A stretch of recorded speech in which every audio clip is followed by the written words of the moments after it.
I've been known to sit on my porch all day long. Porch honky in my swing, and I ain't worried about a thing. Porch honky, all I need's a big old glass of cold sweet tea. Porch honky, doing fine, living life one day at a time.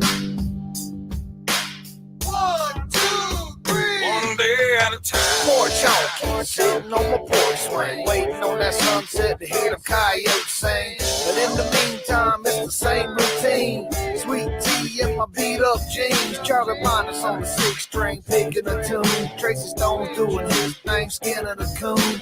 Dogs on the porch laid out by my feet, and everybody's head starts bobbing to the beat. Cars drive by looking at us kind of funny. Just some old porch honkies ain't got no money. Crops in the backyard, chickens in the front, slingshot shooting beer cans off that stump. And the black smoke coming from the smoker. Dinner time's close. Yesterday's hide hanging right on the post. Kick back, rocking chair, yeah, we keep it funky. And that's the definition of an old porch honky. Porch honky, I've been known to sit on my porch all day long. Porch honky in my swing, and I ain't worried about a thing. Porch honky, all I need's a big old glass of cold sweet tea. Porch honky, doing fine, living life one day at a time. 1, 2, 3. One day at a time. Hanging out, I ain't gotta do a damn thing, but sit right here all day on my porch swing. Drink a few, take a chew, kick it with my homies. Might get drunk and start acting like a donkey. Moccasins and creep, feet bare like my pockets. Connor's on the porch and he's shooting bottle rockets. CB3's humming us a brand new song. He said, yeah, it won't be long until we wake up in the morning and we do it again. Yeah, we're front porch cooling, roof covered in tin. The sun is beating down on my cowboy hat. My voice is getting hoarse, my beer is never flat. I'm looking for my rifle, I found my 45. I raised it in the air, shot it high in the sky. Nobody asked why, they just looked and grinned. Yeah, them old porch honks, man, they're at it again.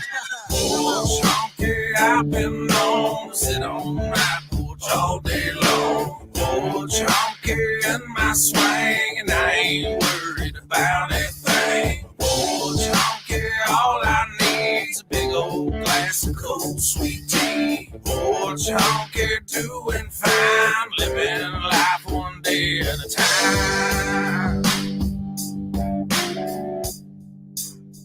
One day at a time.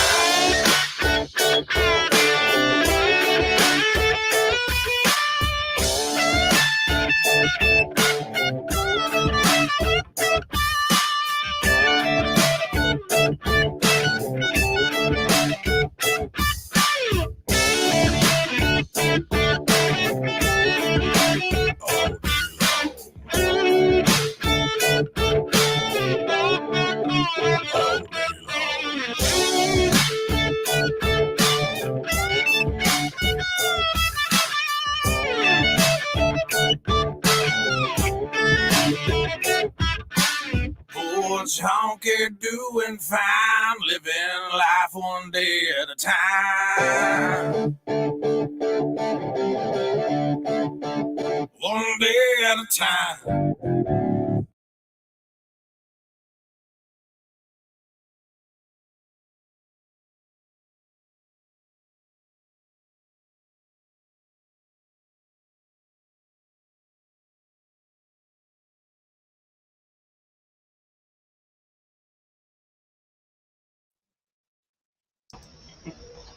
What'd I mess up? You said you were going to play a video first. Oh, I was going to say hello Oh, to Christina. hey, Christina. Thank you for coming. Yeah. One of our loyals. She is. I think we blowed her mind at how much we text back and forth to each other. Yep. I don't think she was ready for that one. I don't think she was either. Hey, Ryzen. Hey, Risen. The Ryzen has risen. Freckles. Hey, Freckles. How you doing? Loki. Hey, You see how his you doing, hashtag? brother? You see his hashtag? No, where? I don't see it. Oh, Floki. yeah, I see it. I see it. Fuck YouTube. That's right. Fuck YouTube. Mm. And Facebook needs to get better fact checkers. Yes, they do. I mean, they shut down. Facebook shut down a doctor. He's a doctor from Mayo Clinic that had 3 specialties. You, And they know better than he does. What did you the see I fuck? screenshotted Azralina's post that Yes. got fact checked? I'm gonna start Yes. doing that every time they put a fact check in there. I'm gonna start screenshotting it so everyone can see how ridiculous it is. It's getting beyond ridiculous because these are professionals that know better than your fact checking motherfucking dumbasses. I did see that some of these Oh, hold on. I got to do one more thing. I forgot one other place to share. on the Facebook. Yep. Give me a Okay. second. I'm listening though. Go ahead. Oh, you're good. No, I was just saying I'm gonna start screenshotting them so everybody can see because it's silly. But then I did hear that some of these independent fact checkers are actual employees from our own CNN. Oh, I need to edit that.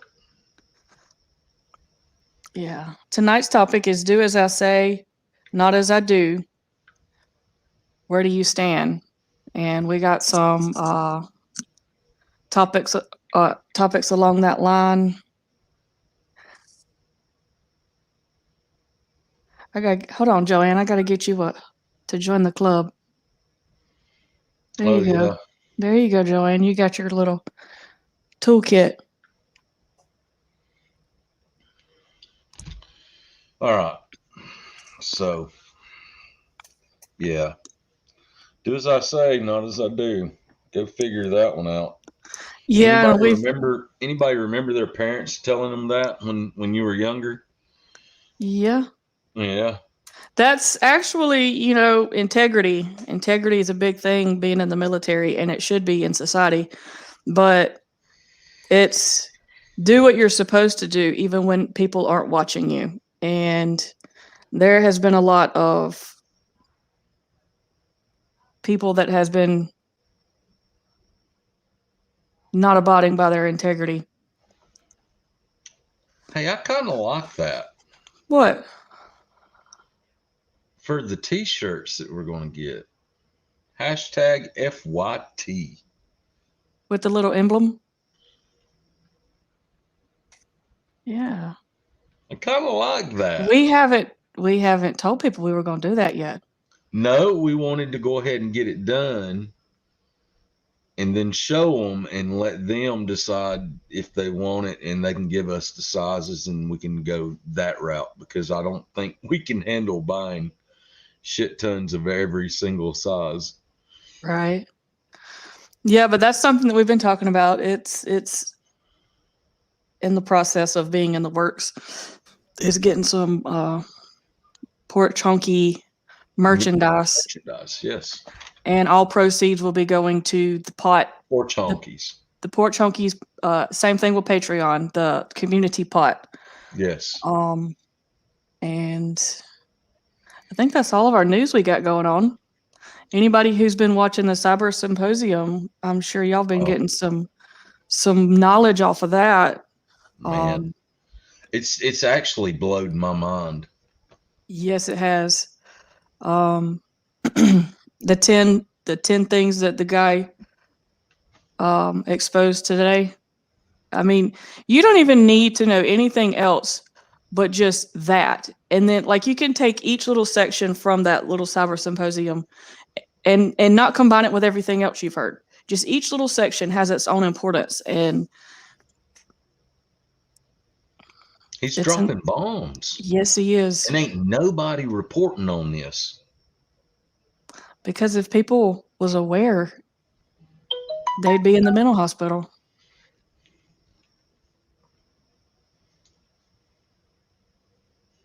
Let me turn my phone down. Sorry, guys.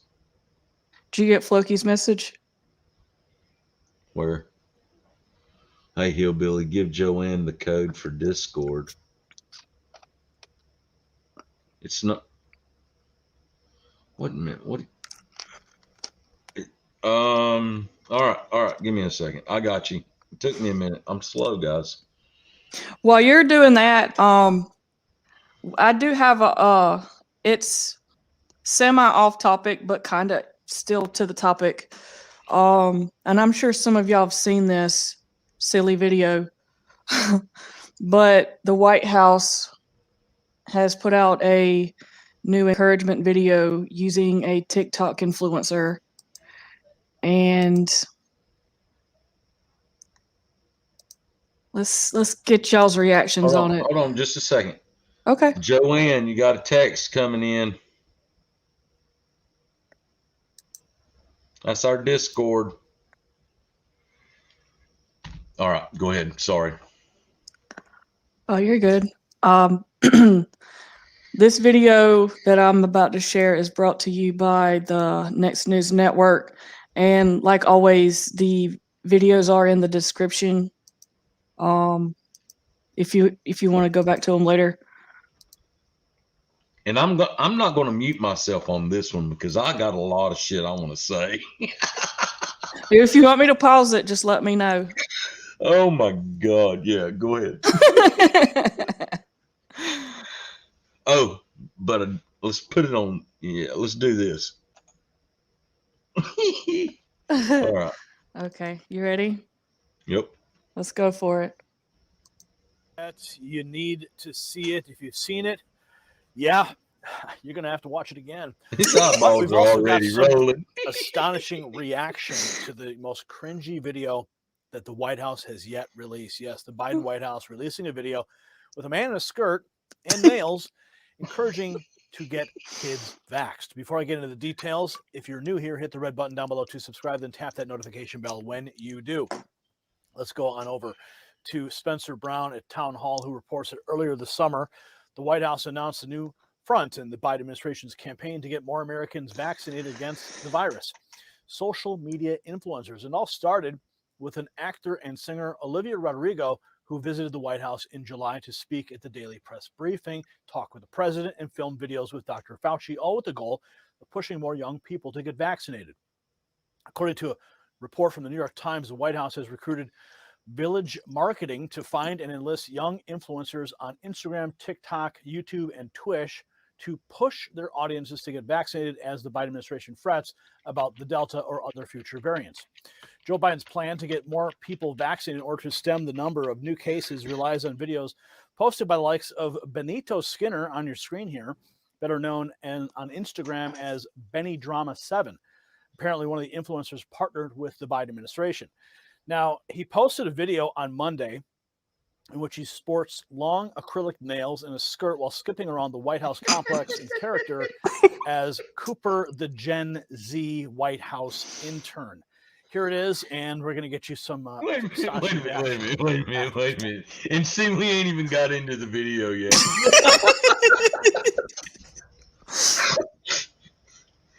What the fuck is going on with masculinity nowadays? Where the fuck is his balls? Under that skirt? Maybe he just has freckles. And what is the deal with the hairdo?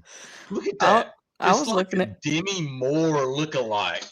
I was looking at the nails. Oh my god. Oh my god, that reminds me of freckles. Anyone who hasn't heard of Freckles needs to go watch Sister Warrior Z's live from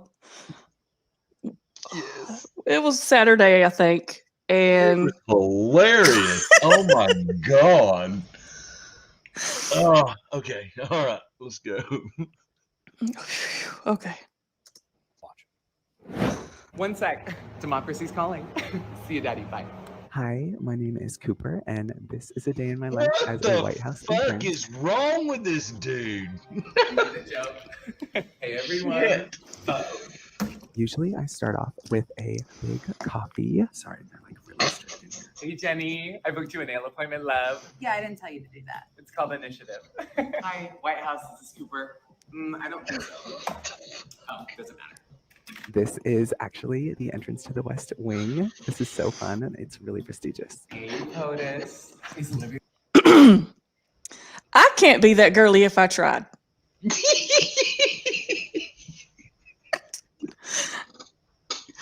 Hey, and wait a minute.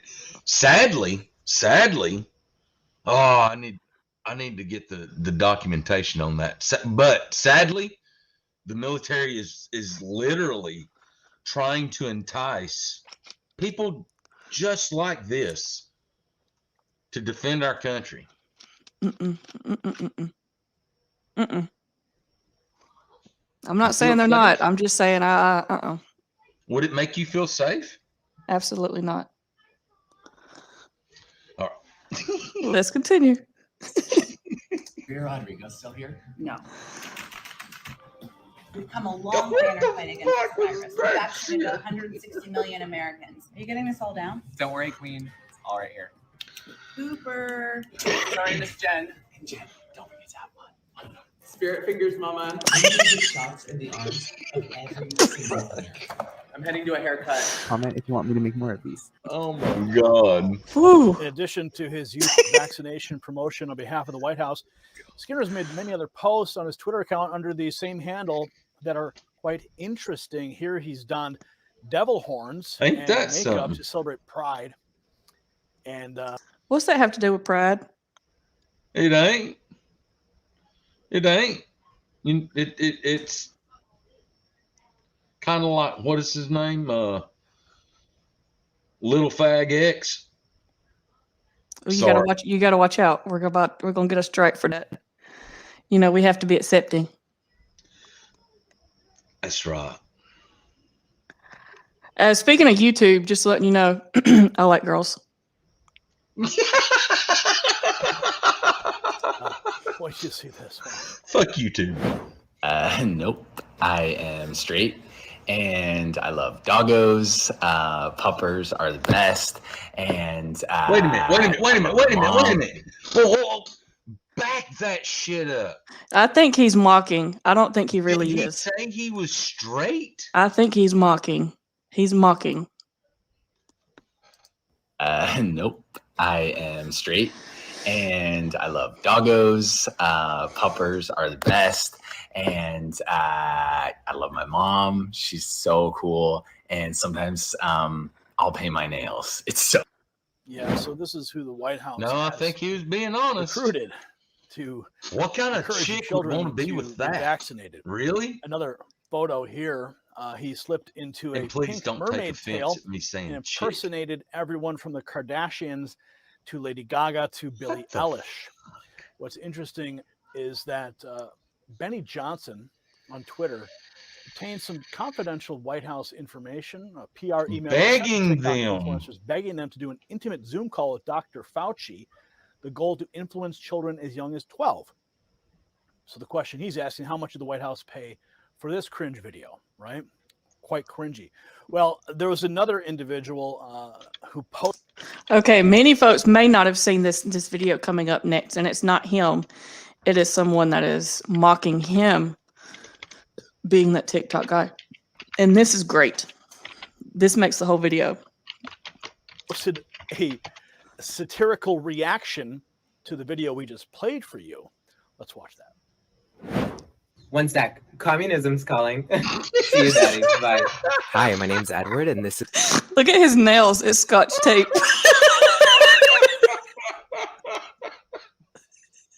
That's the first thing I seen. Oh, this is priceless. This is the day in the life of a White House intern. I like to start my mornings off with a little bit of reading. Hi, Jenny. I RSVP'd us for the Obama birthday bash. Yeah, I didn't tell you to do that, but let me circle back to you. We only injected 160 million Americans, and we need every single American vaxxed immediately. Get Zuck and Jack on the line. Those anti-vaxxers are getting awfully annoying. Are you taking notes? It's all right here, Queen. Good afternoon, POTUS. Sleepy Joe.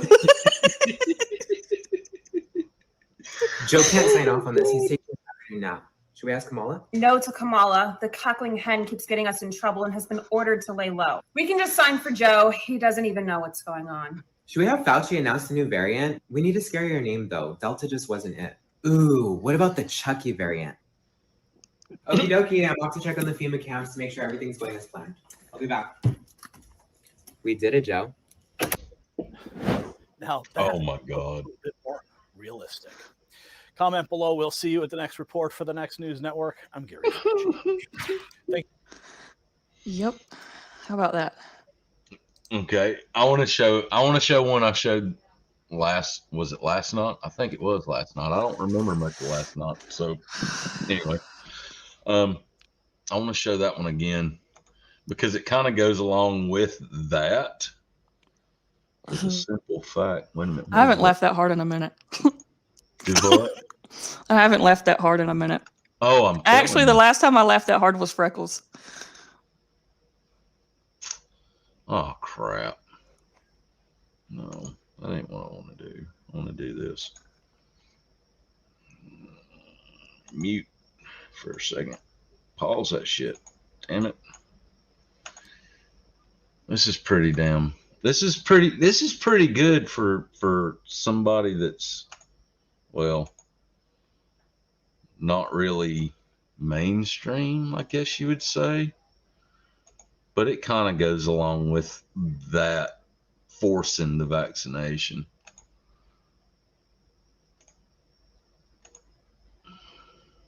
Oh, where'd you go? There you are.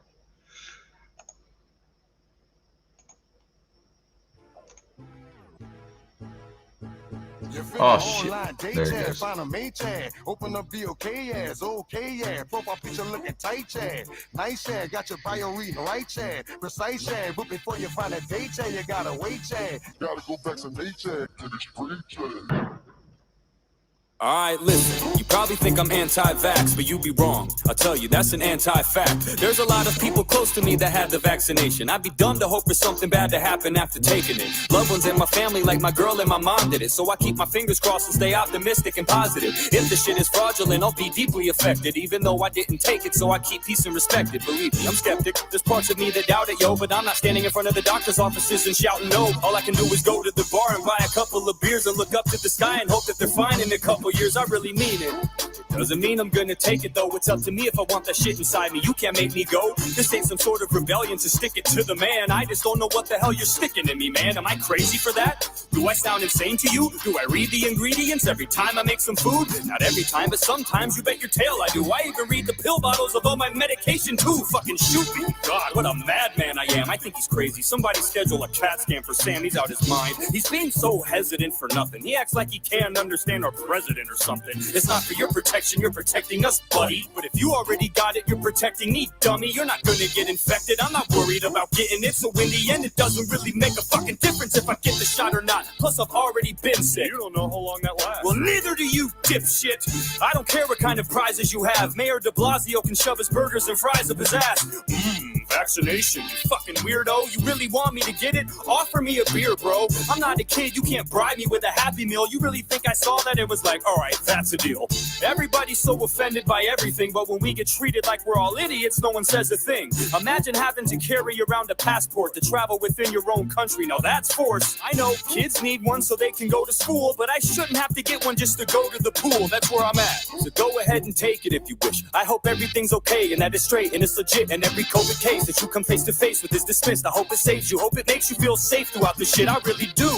Why would I hope for the worst? That would mean I'm banking on my own folks getting hurt. That's why I hate when people people wish for us to fail, cause it affects us all. You would die too if the US unexpectedly falls. I don't know, there's something about it though. I'm not saying don't get it, just don't shove it down my throat. Hey juvenile, I hope that check was huge, cause you look like a fucking moron, and so did Manny Fresh too. You sound dumb, you should shut that ass up. You a clueless motherfucker, you should shut that ass up. I'm like, huh? You should shut that ass up. You a stupid motherfucker, you should shut that ass up.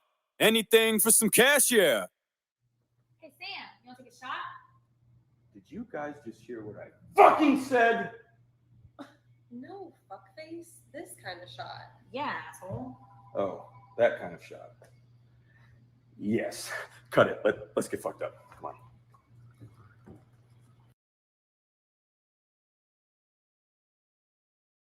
That dude's talented. He's got a lot more. Guys, go check him out. His name is Samson.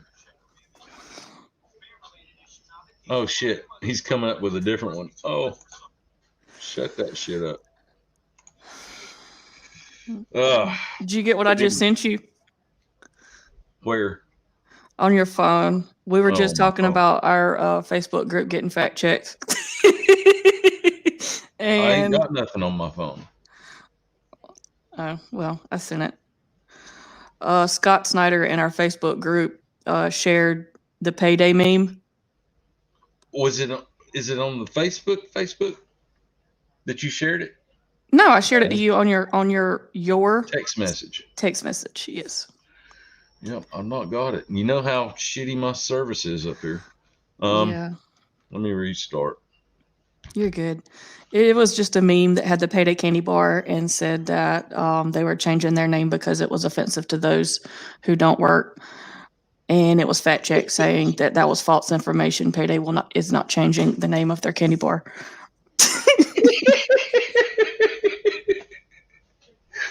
Oh Lord! You can't make this up.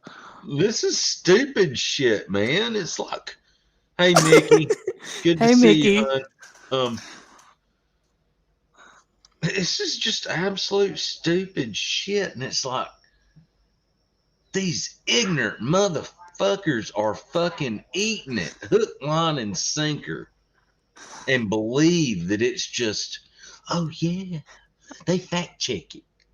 Bullshit. It's a bunch of fucking geeks behind a computer that just, if I like it, I'll let it go. If I don't, I'm gonna shut it down. Motherfuckers. God, and it blows my mind because when I remember as a kid. Now, granted, as a kid, we wasn't nearly as connected as what we are now, but you didn't hear that kind of shit. Hell, No. most people on Sunday nights would tune in to either Hee Haw or I know what Hee Haw is. people. We didn't have to worry about this dumb shit. Right? Dudes dressing as women, but saying they're straight. Then why the fuck are you dressing in women's clothes, you dumb fuck? Mate, I don't know.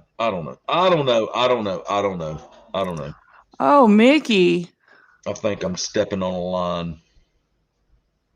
You see Mickey's comment? I gotta say, I'm very disappointed in all of you. Not one of you got the license plate to the Mack truck that hit me like 2 weeks ago. Oh, sis, I'm sorry. Got the crud. The crud. But see, down here in the South, they don't put their license tags on the back of them. They put them on the front so that you can't sue them.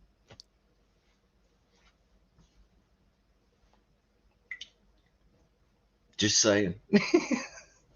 I couldn't have seen the license tag even if I had been there. I mean, I think she's talking about the illness. I know what she's talking about. Yeah. I'm Yeah. Get down, Zoe. Getting on my ever-loving nerve. I do. I wish you'd feel better. You and Christina both of y'all need to get better.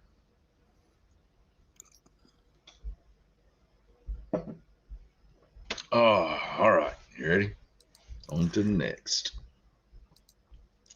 This one Yes, is I've by got a different take on Newsmax. this one, but yeah.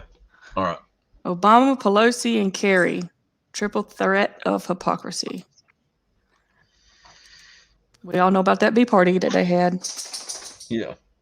There's a couple big stories that the media won't let you miss.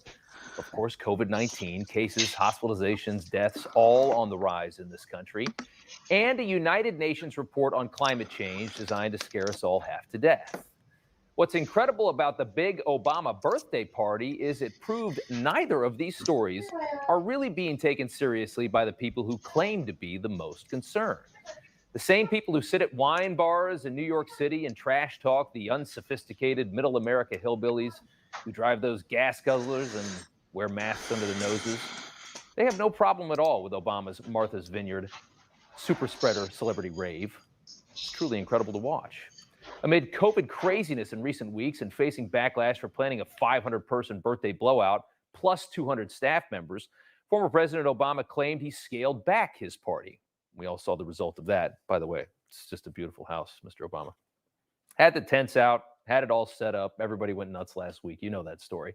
Hundreds still flocked to Martha's Vineyard to party with Obama, and why not? Probably a great time. Kind of jealous.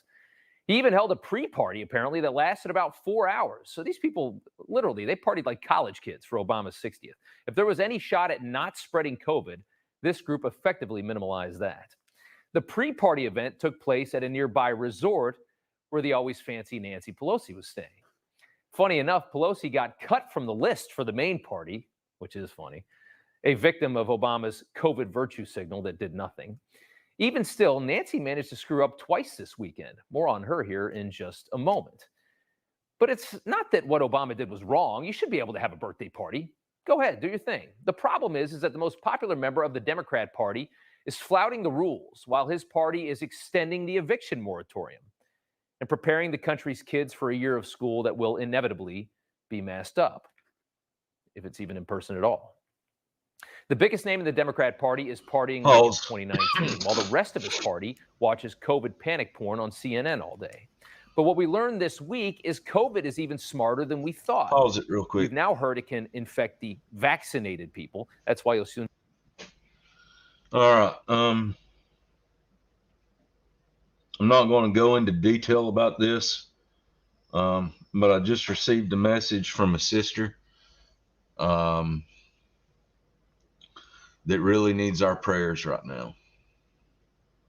So everybody keep Cat F and her family in prayers. She really needs it.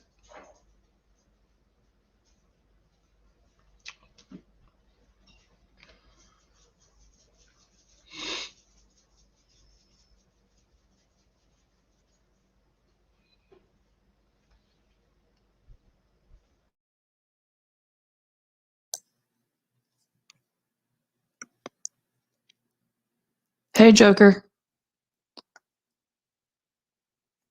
And yes, prayers for Kat for her unspoken request.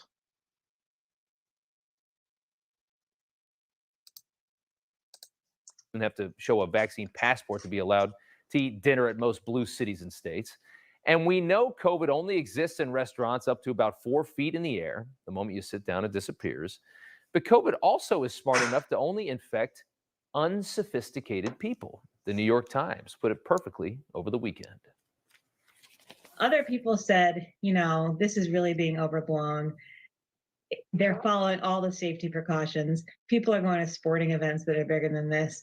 This is going to be safe. This is a sophisticated, vaccinated crowd, and this is just about optics. It's not about safety. These are rich, sophisticated people. These aren't those stupid peasants. They're sophisticated. If only you were more sophisticated. If only you hung out with Obama and George Clooney instead of riding your motorcycle in Sturgis, South Dakota. Then you wouldn't be shamed by cable news for being a super spreader, like all those filthy Republicans. Celebrities can party all over each other inside. Look at this. But your 7-year-old is going to need 2 shots of Pfizer and a mask before going anywhere near Randy Weingarten's Sacred Union of Teachers. And by the way, the scaled back party was so big that one police officer described it as a blank show. I'm actually kind of jealous. I wanted a selfie with George Clooney. I'll probably never get it. Probably punch me in the face if he saw me. By the way, vaccinations were not required to attend Obama's birthday party. So is this a Hooters in Daytona Beach or a $12 million mansion party for the king of all liberals? We don't really know. And then there's the other emergency that only the liberal elites are allowed to ignore. Climate change, which at this point may kill us all before I finish this monologue, at least according to AOC. The United Nations decided to spend a fortune and do another study on global warming. Why not? It's our money. A major report warns climate change is accelerating and humans must cut emissions now. Apparently, we're already past the point of no return. We just got to do as good as we can to at least inhibit whatever horrible death we're going to have no matter what. Climate change, of course, is the doomsday religion for the left. They want to spend $3 trillion fighting it this week. More on that coming up after the break.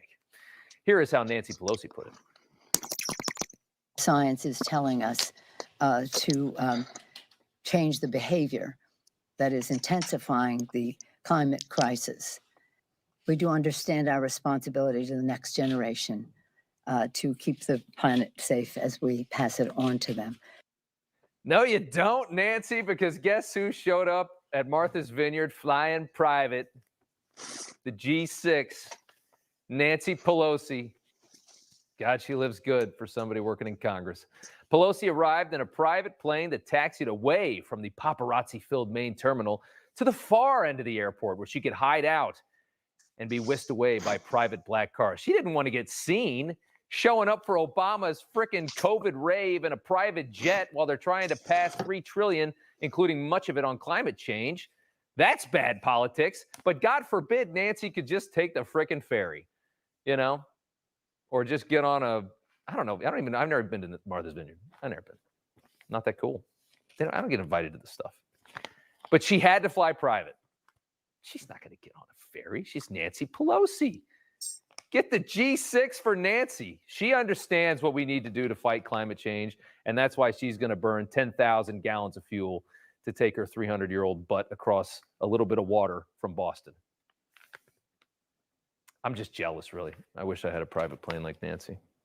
It's probably not going to happen. And then she got picked up by a bunch of cars that burn gas.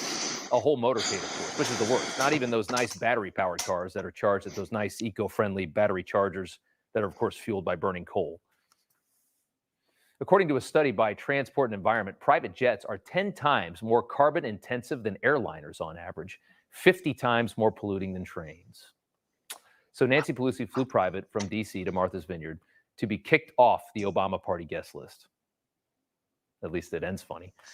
Climate envoy John Kerry, the climate czar, also went to Martha's Vineyard this weekend, and he actually made it to the party, from what we understand. He also flew private, although the State Department's lying and denying it, which is what State Departments do. The Washington Times reporting the website FlightAware says a private jet identified in previous media reports as the Kerry family plane landed Friday in Martha's Vineyard. The ketchup digger has arrived. The 8-foot-tall ketchup digger, who we've crowned the most useless man on the planet, tweeted this while nursing his hangover from Obama's COVID rave. The latest report makes it abundantly clear the climate crisis is not only here, it is growing increasingly severe. And that's why I have to fly my private jet to Martha's Vineyard to party with Obama, because we have to save the planet. The ketchup digger himself.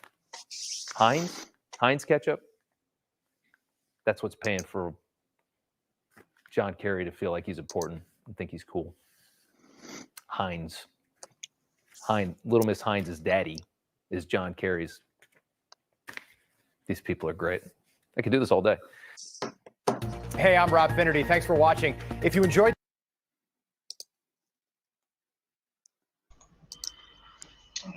Hypocrites. Absolutely. You got it right there, Survival. Hypocrites. So, don't buy Hans. Oh, I hit the wrong one, didn't I? Shit. But for real, don't buy Hans. What's Hans? What's up with Hans? Carrie's family is in the Heinz. Oh, really? It's his wife, I think. His wife owns it.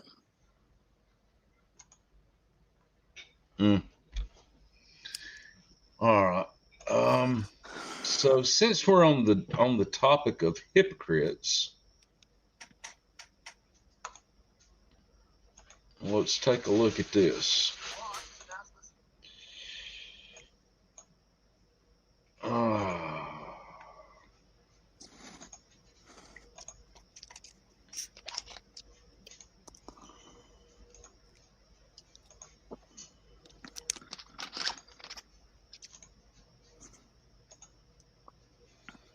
Oh, where's it at? Right there. Watch as a maskless AOC puts mask on for photo op and then suddenly ditches it. This is the nextnewsnetwork.com. I'm Elijah Schaefer, the host of the Blaze TV show Slightly Offensive that airs here on YouTube, and I'm filling in. Don't forget to subscribe to this channel by hitting the red button below and turning on the bell so you're the first to know when the news breaks.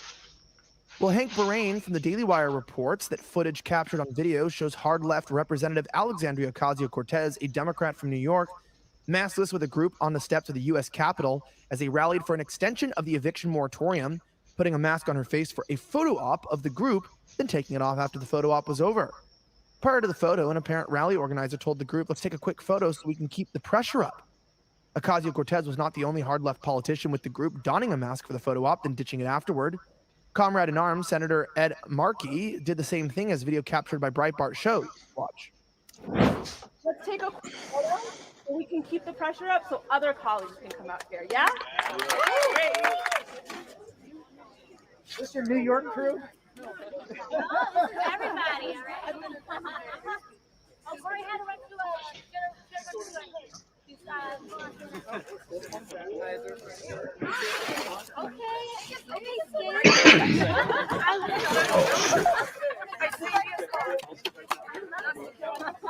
No, you're fine.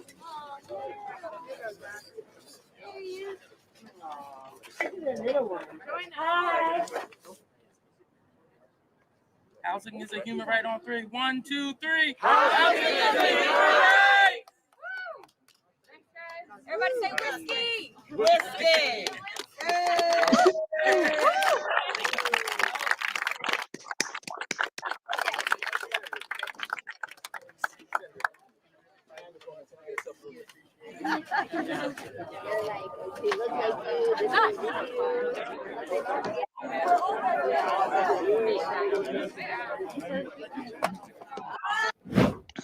Ocasio-Cortez has not been used to photo ops in a calculated way. In June 2019, she was slammed for photos of herself apparently taken at a Tornillo, Texas detention center where it looked as if she was ad by chain linked fence. I don't know what that is. That line made no sense, but I'm going to go ahead and just explain the picture that she was trying to make it look like she was in front of a detention center, but she was in front of a parking lot.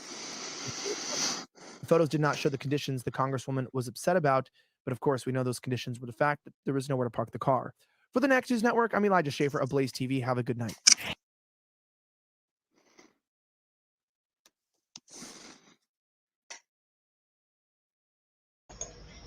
I want to jump back up to Floki. Floki, actually, no. Now, maybe some of the other people that don't deep delve into the rabbit holes like we do, maybe like Bush and Obama. Just saying. Hitler and Rockefeller. That's even deeper. Oh my goodness. Absolutely survival. Housing is not a right. So the only rights we have is the right for liberty, the pursuit of happiness. Wait, liberty, life, and the pursuit of happiness. Yep. Absolutely right. So, and here's the thing that's going on in the country right now. The renters are not paying their rent because they have this free life. Sounds like socialism to me. But yet the renters They still got a mortgage to pay. They can't pay it if they ain't getting paid for the people that's staying there. So then they lose their house. You know, that mentality is because they think that people that are able to have properties for rent are people among the wealthy, which that's not the case. Right. Most people that rent they actually rent out their first bought home while they have upgraded to the family home. Right. And end up having to pay for both mortgages and relying on the renters. Absolutely. So oh, my bad. No, go ahead. Oh, I was going to say there's also a little initiative because they are encouraging renting over owning because you have more control over renters than you do over owners. So they're actually not encouraging, but with this process of renters not having to pay the mortgage, which goes back to the homeowner, in return can make a downward spiral of falling into foreclosure so that the government can assume the property. You said it for me. I was about to. Yeah. Mickey K, sis, you are dead on it. And Taylor zipped it up at the very end. It's all because the government wants the land. I would have to go back and find it. 6 years ago, was it 6 years ago? 6 years ago, Obama administration.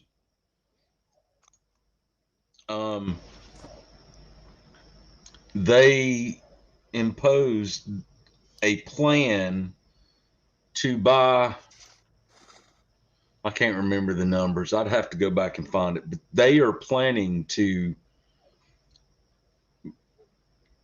take control and ownership of a lot more land and make it into conservation land. So all of this is in the plan. All of this. And we all just need to just stay vigilant and watch and look and research, because this shit ain't a rabbit hole. This shit is real. It is happening. We are literally watching our country destroyed from within. What was it Paul Harvey said? If I were the devil, I would destroy the United States from its own people. And it's happening. No survival. There is no good outcome. No. That's what they're hoping for, too. It ain't going to happen. It ain't going to happen because they cannot. I got to be careful. Hallie, it's just a doggy.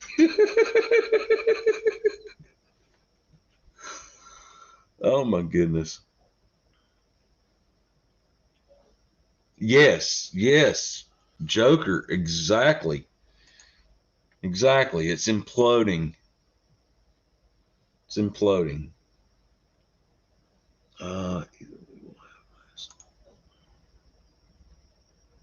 Well, Mickey, inflation's already going up. Me and my wife used to live fairly comfortably. Now we're paycheck to paycheck. We're having to spend probably about $300 a month just in groceries alone. Or $300 a week. Excuse me. Yes. Sorry, baby. So yeah, inflation is a real thing as well. And that's if you can You find can the stuff thank on the Uncle shelf. Joe for that.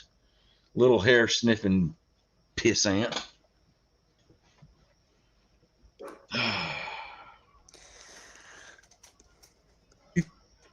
Are you gonna let me rant some more? Or are you giving me that look?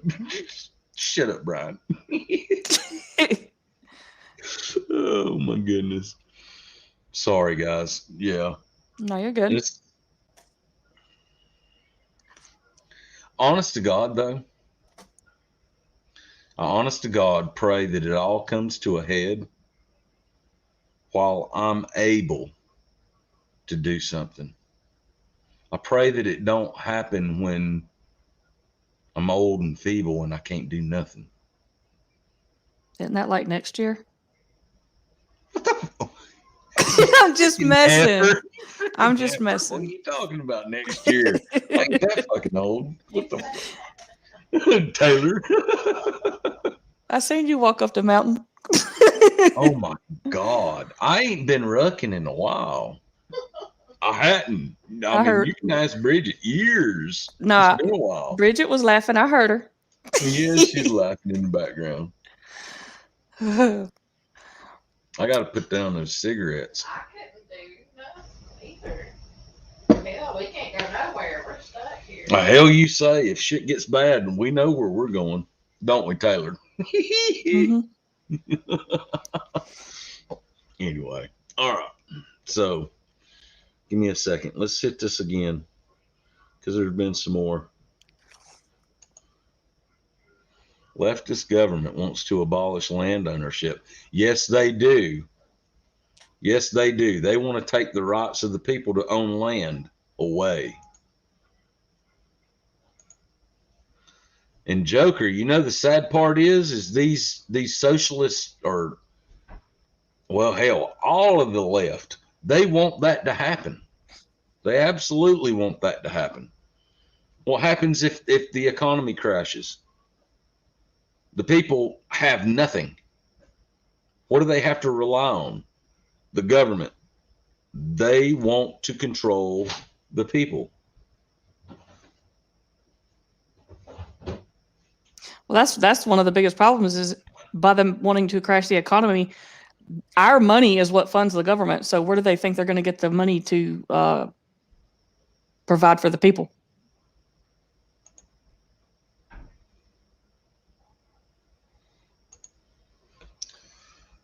Say that again.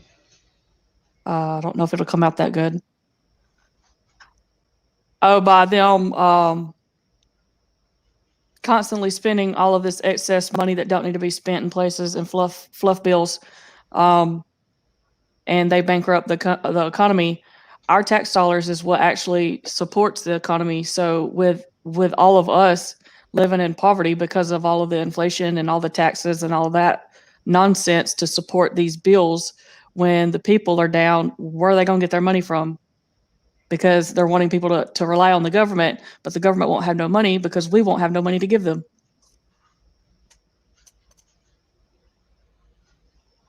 Well, that's when the CHINA comes in.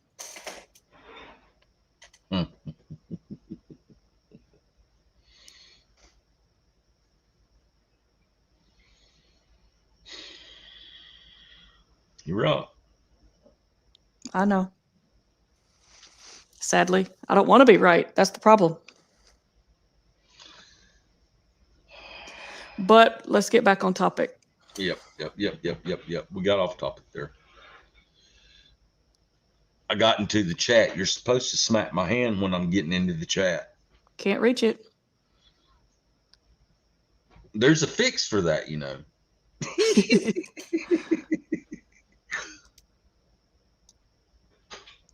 All right. I'm out of the chat. Go. Sorry. You're good. So I have a video from Newsmax, and this is they brought on Adam Carolla. Anyone who knows him, he is a comedian. Adam Carolla exposes liberal hypocrisy on mask wearing. They act with impunity.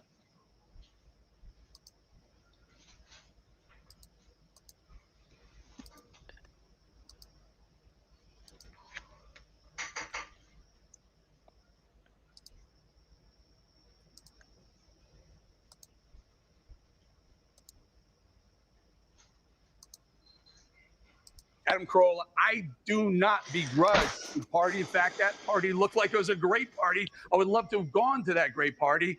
It's not that. It's the hypocrisy of it to complain about masks and social distancing. And then Obama throws a soiree, a bash to end all bashes. Your thoughts, sir? Well, could it go any other way? I mean, haven't we just been living through this for the last 19 months? The mayors, the governors, you know, I'm out here in California. We got Governor Newsom locking down the entire state and then going to the French Laundry. I mean, the list just goes on and on. I honestly don't mind that they're leading their lives. They're going out, they're eating, they're getting their hair done. They're doing all the things we've all wanted to do over the last 19 months. It's just obviously the hypocrisy of them telling us what to do while they do what they want to do. That's the part I take umbrage with. But it also suggests they don't believe Bye, it. Joker. I mean, think about how you would act if you really thought your kids were in danger, if you really thought you were in danger, your family, your spouse, your wife. You wouldn't go to the French Laundry with no mask and sit shoulder to shoulder with 19 of your closest friends. So the takeaway that people really should hear when these people do this is it's not the hypocrisy part, it's that they don't believe it. Think about it. If this was a movie about a pandemic and it was killing people left and right, would they engage in this kind of reckless behavior if it was actually killing them the way they say it is? And the answer, of course, is no. So the takeaway is they don't believe it. They've never believed it, not nearly to the extent that they want you to believe it. They want to control you, but they're not buying into it. Adam, do you think the timing of this party, I mean, it's a 60th birthday party, I get it, but you think the timing, especially with the size of it and the event, you know, days after the CDC upgrades its mask guidelines to wear a mask indoors, do you think that this has any sort of shot by Obama at the Biden administration? It's an interesting thought. No, here's what I think about the Obamas or the Newsoms or the Lori Lightfoots or the Bidens or whomever. What if you knew you had CNN and MSNBC and USA Today and New York Times and Los Angeles Times? What if you knew they had your back? What if you knew you could do whatever you wanted and they would never critique you or criticize you, you know? Well, then you would do whatever you wanted. And so they act with impunity because who in mainstream media is going to take Obama out and really call him to the carpet on this? And with that in mind, why not do what you want to do? You know, and also, once again, they don't think it's dangerous. I'm glad you brought up Mayor Lightfoot because she had a massive Lollapalooza celebration a couple of weeks ago with literally thousands, if not tens of thousands of people. Now, I heard Fauci complain about a biker rally in Sturgis. I didn't hear him complain about tens of thousands in Lollapalooza. I certainly didn't hear him complain. This was yesterday, Sunday, after the Obama party. He didn't complain about the Obama party either.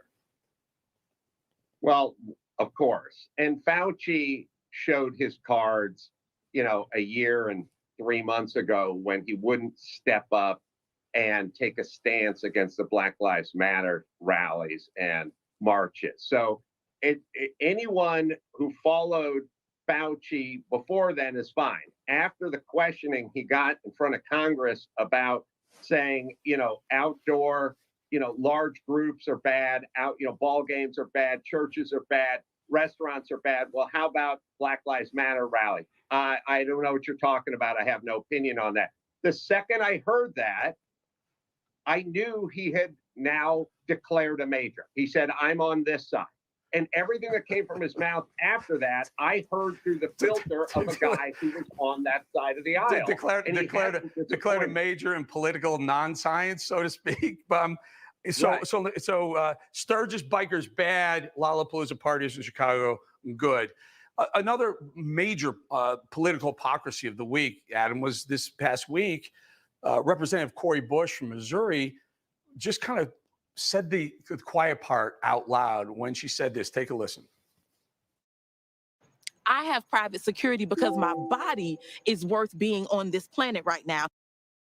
And she went on to say that she deserved private security, spent $70,000 in private security. But let's defund the police for the rest of y'all. Your thoughts? Well, again, they say things with impunity because they have the media backing that. I mean, go back to the aforementioned Lori Lightfoot. Remember, she got busted getting her hair done, and she just said into a microphone, "Hey, I care about my hygiene." That was her excuse. Is if we don't. As if we don't. So, right. Or my body being on this planet is much more important than one of you in your unwashed masses body being on the planet. It's insane that they say this stuff into hot mics. And that's what I said. They act with impunity because they know the media has their back. Yeah, you know what, Adam? It's a representative here, it's a mayor in Chicago there, and a former president on the Vineyard. It cuts across the whole swath of the left right now. Adam Carolla, thank you for joining us. The Adam Carolla Show, a great podcast. Everyone needs to go watch that. Thank you. Hey, I'm Rob Finnerty. Thanks for watching. If you enjoy. I'm too important. I'm too important. I've got to spend $70,000 for private security. I'm too important. But guess what? Ain't none of y'all that important. It honestly wouldn't be that bad for her to have private security if she didn't follow that up with saying, defund the police. Oh, hell no. It wouldn't have pissed me off as much if she hadn't have said, suck it up. She did say suck it up. Bitch. How about you suck it up? My body's precious. Suck it up. Oh, by the way, defund the police. Fuck. I don't think anybody being an activist. She's making a difference.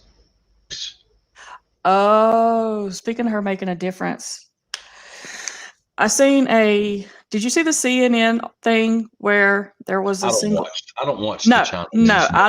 I don't watch it. But it was one of our networks that covered. It was actually BCP covered it, and China, not China, same thing. CNN had reached out to a single mother with children that was facing eviction and had to pawn everything in the household.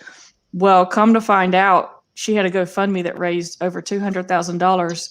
Oh, And then yes, I've the seen mother of those children was complaining because that was the girlfriend of the baby daddy posing as those were her children so she could raise money off of them.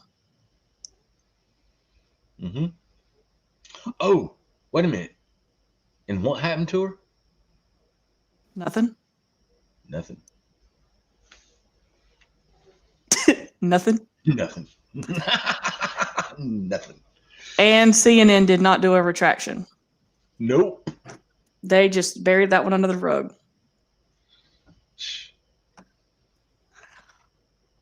Man.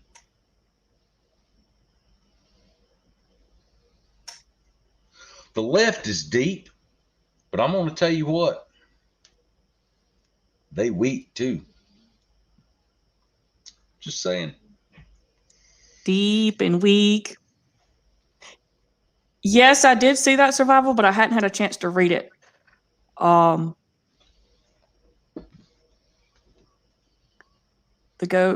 Gateway Pundit.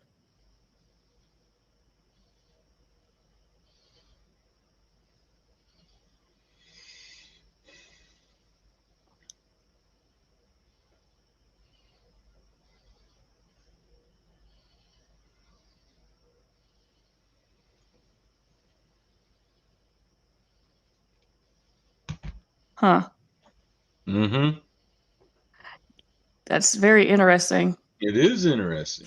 Maybe we can pop that in because I have a CDC thing right before the very last thing we were going to do. And maybe I can split that in between the CDC with the camps. Yeah, that works. Okay. That works. That Yeah, works.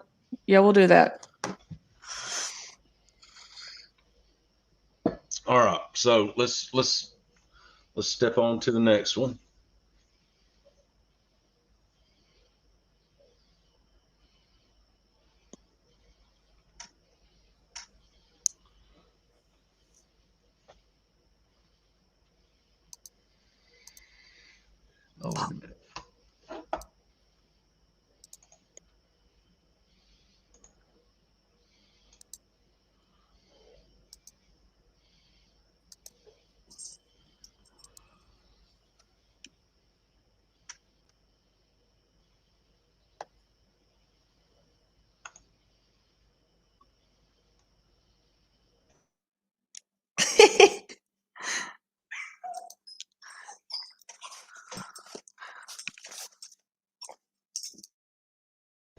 Yeah, tell me you're gonna freaking time me out. I got you first, heifer.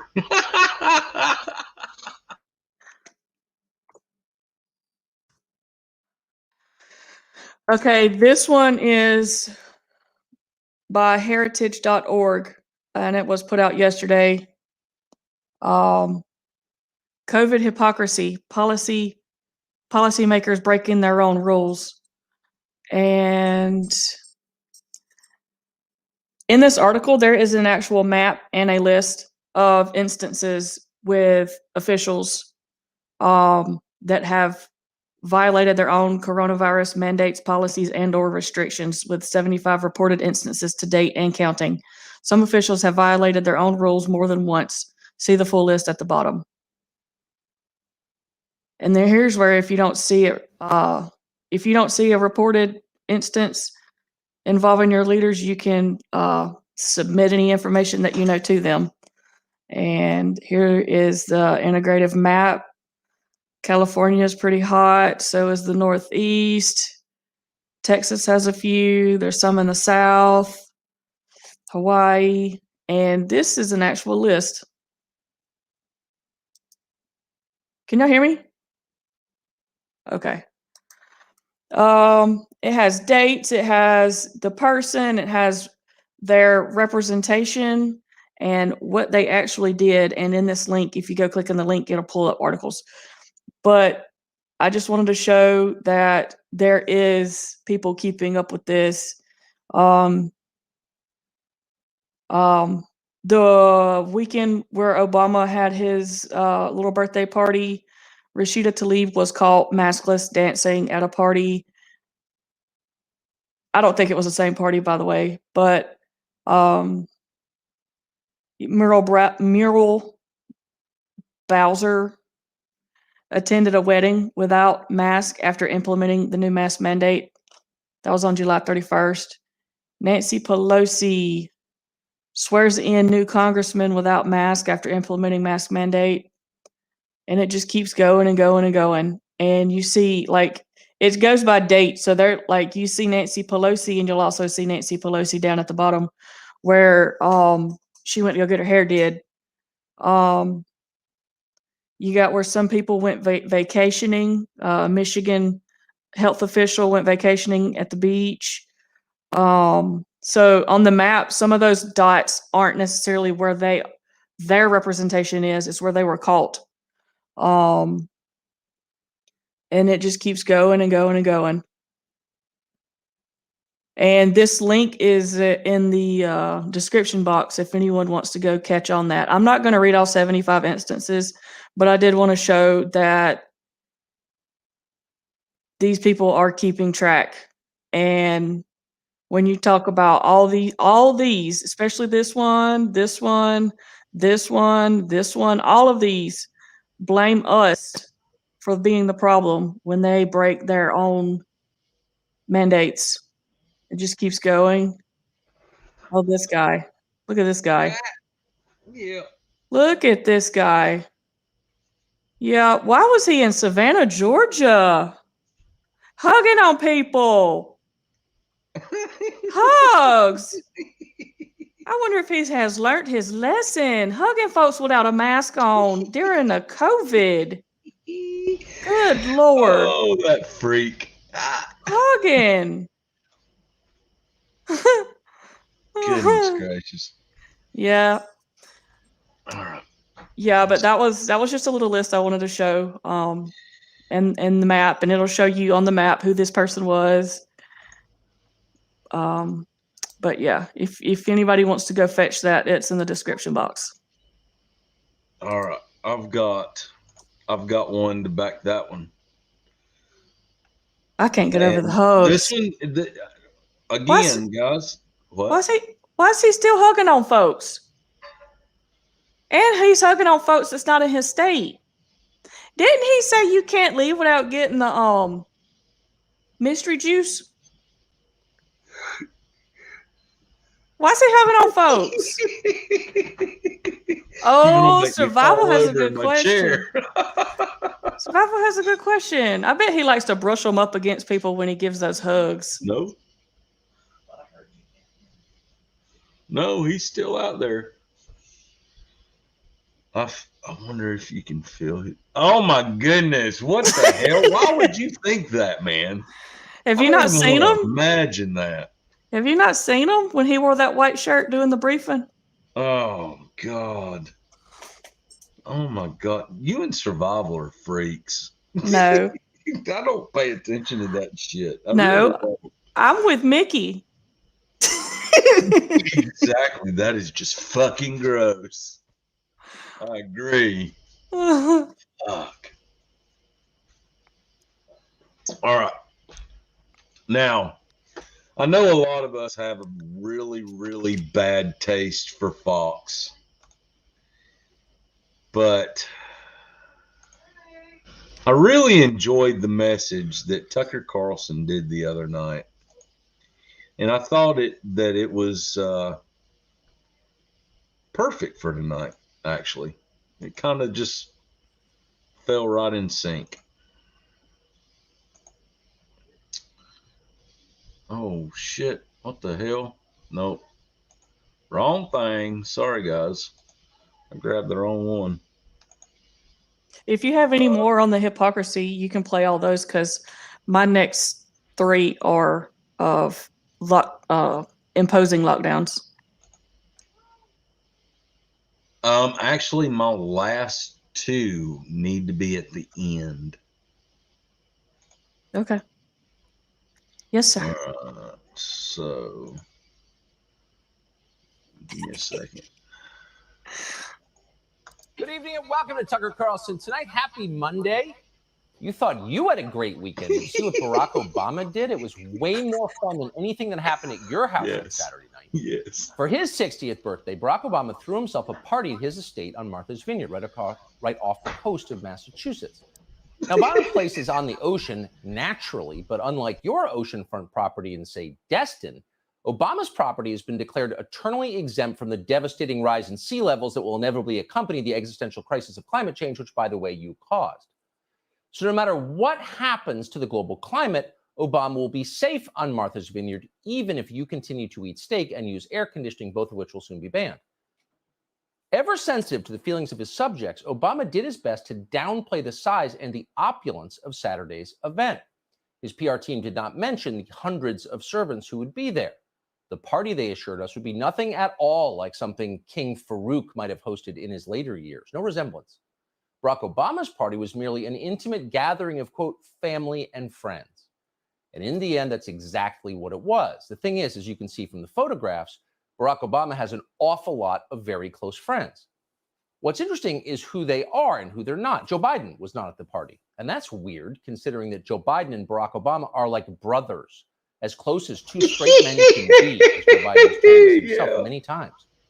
Though if you've been watching carefully through the years, you may have noticed that Barack Obama has never made that claim. He's never said a lot about liking Joe Biden. Now we know he doesn't. So who does Barack Obama like? Well, in a word, celebrities. Obama likes celebrities, lots and lots of celebrities. It was like the red carpet scene outside a lesser awards show on Saturday night. There was Oprah and Jay-Z, Gayle King, Tom Hanks, George Clooney, as well as a whole bunch of other people who you wouldn't recognize if you're over 30 and don't live on social media. There were a ton of them. And it was kind of a surprise to see it because Barack Obama is a genius. We know that we can be certain of it because we've heard that claimed as fact for almost 15 years now. And yet we now know that when Barack Obama relaxes at his own house, it's not with intellectuals or even with people who can read books. It's with the kids he watches on TikTok. Obama passes around some high fives, throws on a pair of beige slip-on shoes and the world's only gray Hawaiian shirt and hits the dance floor. It's party time. But wait a second, you ask. A gray Hawaiian shirt? Is that even legal? When you're Barack Obama, it is. The normal rules don't apply to you. Remember that this is the man whose staff referred to him as Black Jesus, totally without sarcasm. So when you're parting the waters and healing the sick, you don't get too hung up on the usual fashion regulations, or for that matter, on public health regulations. There's a global pandemic out there. You may have heard about it. And it's getting worse. The CDC tells us that the so-called Delta variant is so dangerous that we can no longer have civil liberties in America. Private property rights have been suspended. Happened last week. Our children must wear masks at school again. We should not be allowed to go to dinner, fly on airplanes, have a job without first displaying our new vaccine passports. And Barack Obama supports all of that. He's for all the restrictions. But that does not mean he wants to live under those restrictions. So on Saturday, Obama's guests did not have to show their papers to get into the party. Unlike CNN employees, they didn't have to prove they were vaccinated. Unlike your kids, they didn't have to wear masks. It was like 2019 at Barack Obama's house. Like the whole pandemic thing never happened. The question is, does Tony Fauci know this? And if so, is he okay with it? That's a pressing public health question. So today we called Tony Fauci to find out. Unfortunately, he was not free to do before. He was too busy. He's a scientist. He's not into publicity. He was tied up doing another photo shoot for Teen Vogue, so he can't come. Our loss. So to determine what the new rules are, we're just going to have to go with Tony Fauci's previous statements. And here's what we learned. When large groups of maskless people without vaccine passports gather in one place, it is a grave danger to America, but only when those people ride Harley Davidsons. On Sunday, Fauci once again scolded bikers who were gathering for their annual event in Sturgis, South Dakota.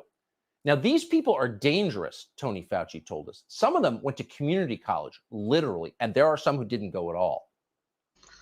You should be worried. Well, it's pretty much exactly what he told us last year. Dangerous, and some of them went to community college. What the fuck does community college have a fucking thing to do with any of it? Just saying. Hear about the Sturgis rally that many would die. Roll that back a little bit. We checked because Give me a numbers are sec. important on a news How show. far? Did that happen? Whatever. Right before he says it. Ride Harley Davidsons. On Sunday, Fauci once again scolded bikers who were gathering for their annual event in Sturgis, South Dakota. Now, these people are dangerous, Tony Fauci told us. Some of them went to community college, literally, and there are some who didn't go at all. You should be worried. It's pretty much exactly what he told us last year about the Sturgis rally, that many would die. So we checked because numbers are important on a news show. Did that happen? Whatever happened to last year's Sturgis? Well, it turned out almost 500,000 people went, about 450,000. In the end, fewer than 0.1% of them got COVID. So no, millions did not die. Actually, it was fine. But Tony Fauci did not change his guidance. He's not deterred by his own bigotry and stupid predictions, you may have noticed.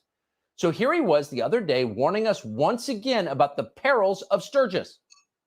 Well, I'm very concerned, Chuck, that we're going to see another surge related to that rally. I mean, to me, it's understandable that people want to do the kinds of things they want to do. They want their freedom to do that. But there comes a time when you're dealing with a public health crisis that could involve you, your family, and everyone else, that something supersedes that need to do exactly what you want to do. Well, I'm very concerned, Chuck. Bo Hicka. So as Tony Fauci just explained, given how dangerous to public health those bikers at Sturgis are, you've got to wonder what the risk the rest of us face might be from Barack Obama's Martha's Vineyard birthday party. Here you have hundreds of people indoors without masks who haven't proven their vaccination status. And if the numbers tell us anything, quite a few of them were not vaccinated. Is that acceptable or not? Sincerely, that's an urgent public health question, the kind you'd think Tony Fauci exists to answer as the highest paid public sector employee. But he didn't answer the question, and as we told you, we tried, and he won't answer it.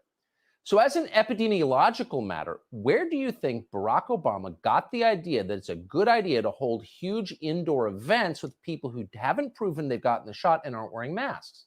How could he have determined that? Well, maybe he watched his friend Muriel Bowser, who's the mayor of D.C. She just did the very same thing. Bowser, you'll recall, forced a new mask mandate on her city, but she delayed it within hours, just long enough to hold a birthday party for herself. And that's fine. It's cool. It's not like she rides a Harley. She's a Democratic office holder.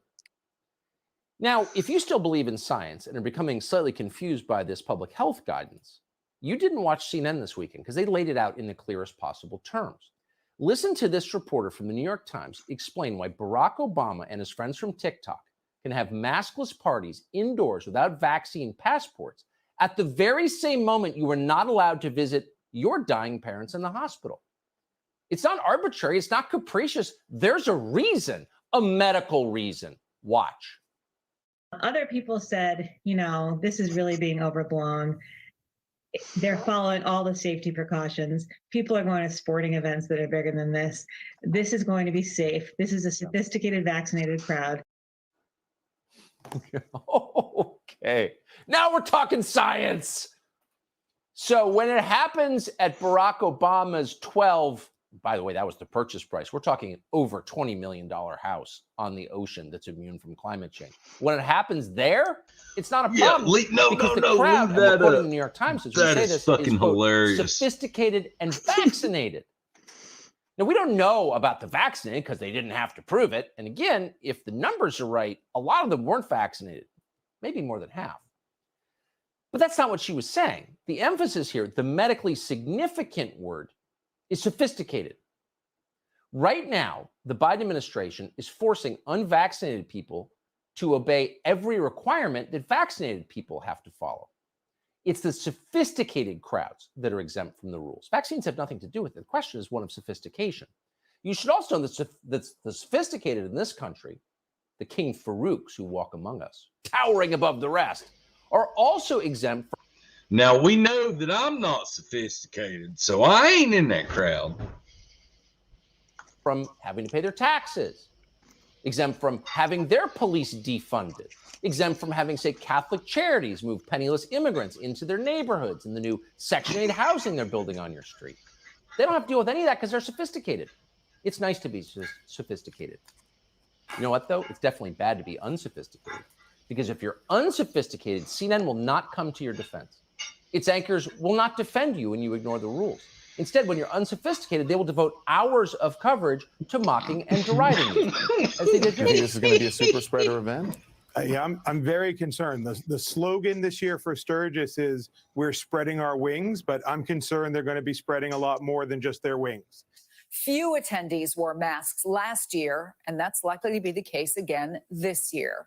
Well, this year, Sturgis rally attendees are proving they didn't learn anything from last year, drawing an even bigger crowd amid a major surge in cases caused by the Delta variant and the unvaccinated. The annual event kicked off over the weekend with packed bars, rock concerts, and barely any masks. You think they'd learn, but nope. You'd think they'd learn. Can you imagine riding a motorcycle outside with no mask on? Reckless freaks killing the rest of us. You'd think they'd learn, but nope. That's the judgment of Dr. Don Lemon. But again, since in the end, this is a news program, we should remind you that there was actually no COVID outbreak at Sturgis last year, but somehow no one has told cable news. They're completely convinced it was a super spreader event. Go to CNN's website right now, and you will find a very lengthy piece with this headline, and we're quoting. South Dakota's Sturgis motorcycle rally, a cautionary tale in the age of COVID-19. A cautionary tale. Cautioning against what? Believing the dummies at CNN? In the piece, CNN reports with horror that there are virtually no TikTok stars this year at Sturgis. They're all in Martha's Vineyard. Oprah's never even been to Sturgis. Instead, according to CNN, Sturgis involves, and we're quoting now, drag races, rock concerts, pub crawls, tattoo contests, and processions of Harley-Davidsons through the Black Hills mountain range. Whoa. Whoa. You know what that means, right? Public health disaster. Or, again, in the words of CNN, the Sturgis rally had many characteristics of a super spreading event. Large crowds, high intensity of contact between people, potential for highly infectious individuals traveling from hotspots and events in poorly ventilated indoor environments. Not at all like what they're doing under the tent in Martha's Vineyard with the TikTok kids. Turns out they're not sophisticated. They're super spreaders. And in this country, really, you're one or the other. That's your choice. Hey, Sean Hannity here. Hey, click here to subscribe to Fox News YouTube page and catch our hottest interview.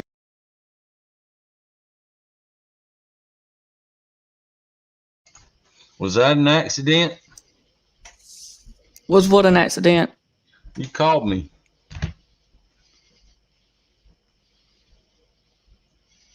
Oh, you damn sure made me do it there, Nikki. Oh, again. Oh, while that was going on, I want to welcome Mr. Munsey. Wait a minute. Where's it at? There we go. Oh, Mickey's making me hack up a lung over here, man. Oh, she's being funny tonight. I'm telling you what, she's on a roll. I love it.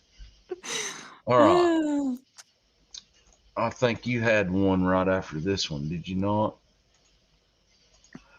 Are you done with all of the hypocrisies? Oh, wait a minute. Let me look. Yeah, I've got my last two is the only ones remaining, but they need to be at the very end. Yes, sir. What do you mean, sir? I'm not old enough to be a sir. Yeah. I don't want to hear no smart ass comments in the damn chat about that either. Just saying.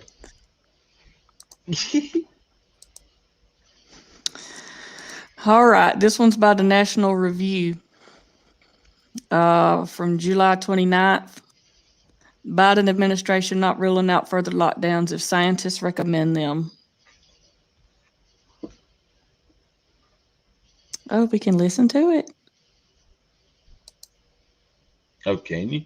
I don't know. Hold on. Wake up your happy at heart. Oh, man. $3 French toast tips topped with powdered sugar and served with We'll a side pause of for a syrup, just station like of candy for breakfast. identification. Buy the new $3 French toast tips at Hardee's. Oh, that's right. We're not on the other account. Hardee's.com. Feed your happy. Available for limited time at participating Hardee's restaurants. Tax not included. Price of participation Biden admin not ruling out further lockdowns if scientists recommend them. National Review. White House Deputy Press Secretary Karine Jean-Pierre on Thursday would not rule out further lockdowns to mitigate the spread of COVID-19 if scientists recommended such action. During a press briefing, Peter Doocy noted that President Biden had previously promised that no further lockdowns would be implemented. However, Doocy asked why Americans should trust Biden, given that he had made a similar promise regarding masks, which the CDC began recommending again this week in areas of high or substantial spread, even for vaccinated people. Well, because we listen to the scientists, Jean-Pierre said. We listen to the experts. This is a public health situation. This is not about politics at all. This is about saving lives, and this is what the president is all about, she added. He wants to make sure that we are saving lives. The deputy press secretary argued that data on the virus from the past 6 months shows that Biden has saved lives. Mm-hmm. Now we're at a point where we have to double down and make it very, very clear to people that we can't let the pandemic win, Jean-Pierre said. We have to continue to fight.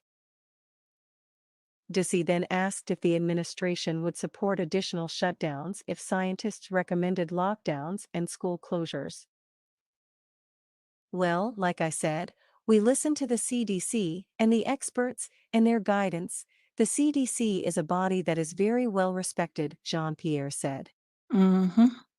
Send a tip to the news team at NR.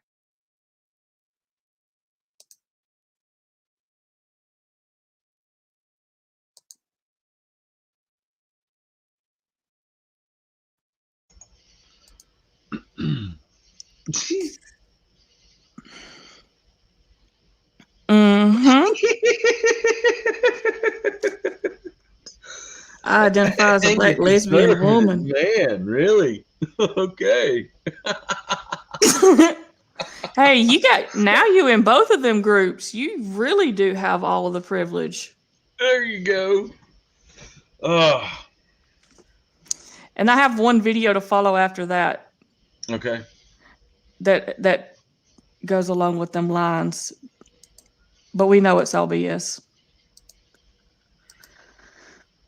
We're going to go watch Psaki. Oh my God, really? Psaki? Oh, I can't stand seeing her. But, yeah, fuck YouTube.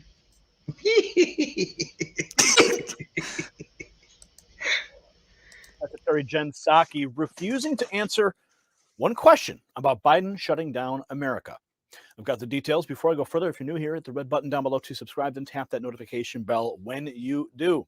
Let's jump into this story. This comes to us courtesy of Town Hall. Spencer Brown reports that in the White House press briefing on Monday, Jen Psaki only added to the confusion surrounding the Biden administration's messaging on restrictions that may be levied amid renewed federal mandates invoked to slow the spread of CV. An attempt to clean up a briefing where Deputy White House Secretary, Press Secretary Carrie Jean-Pierre opened the door to more lockdowns last week. Psaki merely doubled down on the conflicting statements. Quote, "We've been clear, we're not going back to the shutdowns of March of 2020, she stated. We are not going back to the economy shutting down, saying we've made too much progress. Too many people are vaccinated. There's been too much progress on the economic front." Watch. And you heard Dr. Fauci and Dr. Collins reiterate this weekend. We've been clear we're not going back to the shutdowns of March of 2020. We are not going back to the economy shutting down. We've made too much progress. Too many people are vaccinated. There's been too much progress on the economic front. But again, he has said from the beginning that we are going to be guided by the science, guided by our public health experts, and we're not going to take options off the table of what they may recommend. We're not going to take options off the table. But again, Psaki added, President Biden has said from the beginning that we're not going to be guided. We are going to be guided by science, guided by our public health experts, and we're not going to take options off the table of what they may recommend. So which is it? Can the White House assure Americans that they will not face a shutdown under the likes of which businesses and families struggled as 2 weeks became 2 months and eventually more than a year as Democrat governors and local officials extended lockdown orders and bans on gatherings citing science? Or is the Biden administration truly not taking any options off the table, leaving the freedom of the American people and the future of the economy in the hands of Dr. Fauci and the CDC? Comment below. We'll see you with the next report. For the Next News Network, I'm Gary Franchi.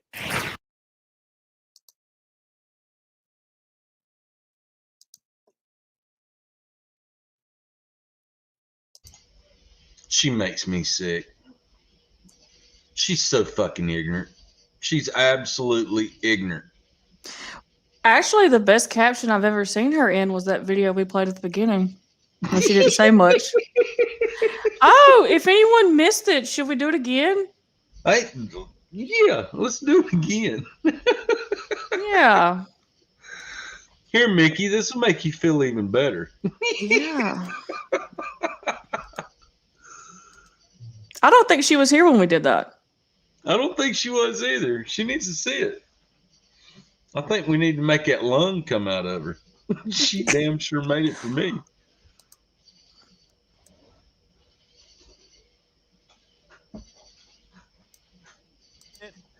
Yeah, you're going to have to watch it again. But Yep, we've also again. got some astonishing reaction to the most cringy video that the White House has yet released. Yes, the Biden White House releasing a video with a man in a skirt I'll mute and myself nails this time. encouraging to get kids vaxxed. Before I get into the details, if you're new here, hit the red button down below to subscribe, then tap that notification bell when you do. Let's go on over to Spencer Brown at Town Hall, who reports that earlier this summer, the White House announced a new front in the Biden administration's campaign to get more Americans vaccinated against the virus. Social media influencers. It all started with an actor and singer, Olivia Rodrigo, who visited the White House in July to speak at the daily press briefing, talk with the president, and film videos with Dr. Fauci, all with the goal of pushing more young people to get vaccinated. According to a report from the New York Times, the White House has recruited Village Marketing to find and enlist young influencers on Instagram, TikTok, YouTube, and Twitch to push their audiences to get vaccinated as the Biden administration frets about the Delta or other future variants. Joe Biden's plan to get more people vaccinated in order to stem the number of new cases relies on videos posted by the likes of Benito Skinner on your screen here, better known on Instagram as Benny Drama 7. Apparently, one of the influencers partnered with the Biden administration. Now, he posted a video on Monday in which he sports long acrylic nails and a skirt while skipping around the White House complex in character as Cooper, the Gen Z White House intern. Here it is, and we're going to get you some astonishing reaction after this. Watch. One sec. Democracy's calling. See you, Daddy. Bye. Hi, my name is Cooper, and this is a day in my life as a White House intern. We did a joke. Hey, everyone. Vogue. Usually I start off with a big coffee. Sorry, they're like really strict in here. Hey, Jenny. I booked you a nail appointment, love. Yeah, I didn't tell you to do that. It's called Initiative. Hi, White House. This is Cooper. I don't think so. Oh, doesn't matter. This is actually the entrance to the West Wing. This is so fun, and it's really prestigious. Hey, POTUS. Is Olivia Rodrigo still here? No. We've come a long way in our fight against this virus. We've vaccinated 160 million Americans. Are you getting this all down? Don't worry, Queen. It's all right here. Cooper. Sorry, Miss Jen. And Jen, don't forget to have fun. Spirit fingers, Mama. We need to get shots in the arms of every single American. I'm heading to a haircut. Comment if you want me to make more of these. Wow. In addition to his youth vaccination promotion on behalf of the White House, Skinner's made many other posts on his Twitter account under the same handle that are quite interesting. Here he's done devil horns and makeup to celebrate Pride. And boy, you see this. Watch. Nope. I am straight and I love doggos. Puppers are the best. And I'm sorry, I don't give two shits. She's so cool. Hold on. And Yeah, pause it just a second. I don't give two shits how straight, gay, whatever you are. Ain't nobody going out with your freak ass, much less gonna sit there and take you serious and talk people into taking the jab. Fucktard. I'm just saying, straight men don't say doggos and puppers. Hell no. Jesus Christ. What the fuck is the White House doing? And they're paying these people big bucks to do this because they've got millions of followers on TikTok, which has been proven to be a what? Hyena. Yes. Are you done? Tards. sometimes I'll pay my nails. It's so. Yeah, so this is who the White House has recruited to encourage your children to get vaccinated. Another photo here, he slipped into a pink mermaid tail and impersonated everyone from the Kardashians to Lady Gaga to Billie Eilish. What's interesting is that Benny Johnson on Twitter obtained some confidential White House information, a PR email that was sent to TikTok influencers begging them to do an intimate Zoom call with Dr. Fauci, the goal to influence children as young as 12. So the question he's asking, how much did the White House pay for this cringe video, right? Quite cringy. Well, there was another individual who posted a satirical reaction to the video we just played for you. Let's watch that. One sec. Communism's calling. See you, Daddy. Bye. Hi, my name's Edward, and this is the day in the life of a White House intern. I like to start my mornings off with a little bit of reading. Hi, Jenny. I RSVP'd us for the Obama birthday bash. Yeah, I didn't tell you to do that, but let me circle back to you. We only injected 160 million Americans, and we need every single American vaxxed immediately. Get Zuck and Jack on the line. Those anti-vaxxers are getting awfully annoying. Are you taking notes? It's all right here, Queen. Good afternoon, POTUS. Joe can't sign off on this. He's taking his afternoon nap. Should we ask Kamala? No to Kamala. The cackling hen keeps getting us in trouble and has been ordered to lay low. We can just sign for Joe. He doesn't even know what's going on. Should we have Fauci announce the new variant? We need a scarier name, though. Delta just wasn't it. Ooh, what about the Chucky variant? Okie dokie, I'm off to check on the FEMA camps to make sure everything's going as planned. I'll be back. We did it, Joe. Now, that was a little bit more realistic. Comment below. We'll see you at the next report for the next. All right, I've got to ask, what the fuck is an effeminate men? What the fuck is that shit? What the fuck is that shit? Really? How did you say that? Effeminate. Ask, Hey, I've had a few beers, okay? ask, hey, Jen. Ask, Hey, Jen. ask Bridget what that means. Yeah, not the time. Okay. Anyway, so that was It's basically a flamboyant, feminine. a peacock. Sure. Well, just not a male. Typically, men are back in the old days were peacocks, but yeah, whatever. Anyway, so the next video. Wait, is that your closing videos? It is. Hold on, let me do one more thing. All right. Girly boys, man, fuck some girly boys. What the fuck? What kind of benefit is a girly boy? I'm pretty sure that. I ain't gonna say it.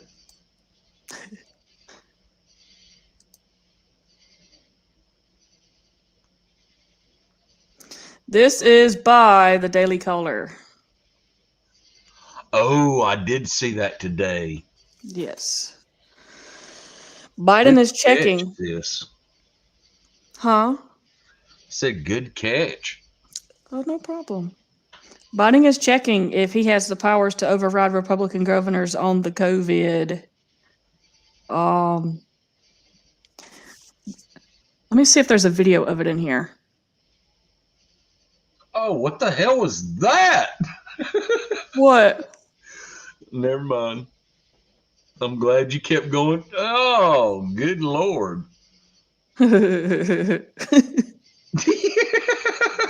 No. All right. And why is that heifer always standing back there behind him like that? Really? Makes no sense.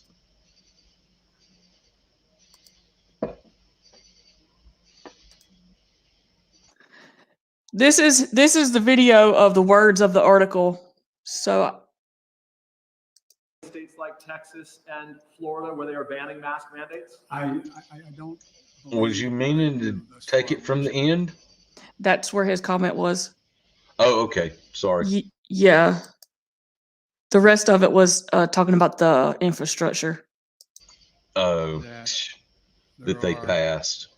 Millions of people decided, adults who decided not to get vaccinated. And I understand that to badger those folks is not likely to get them to move and get vaccinated.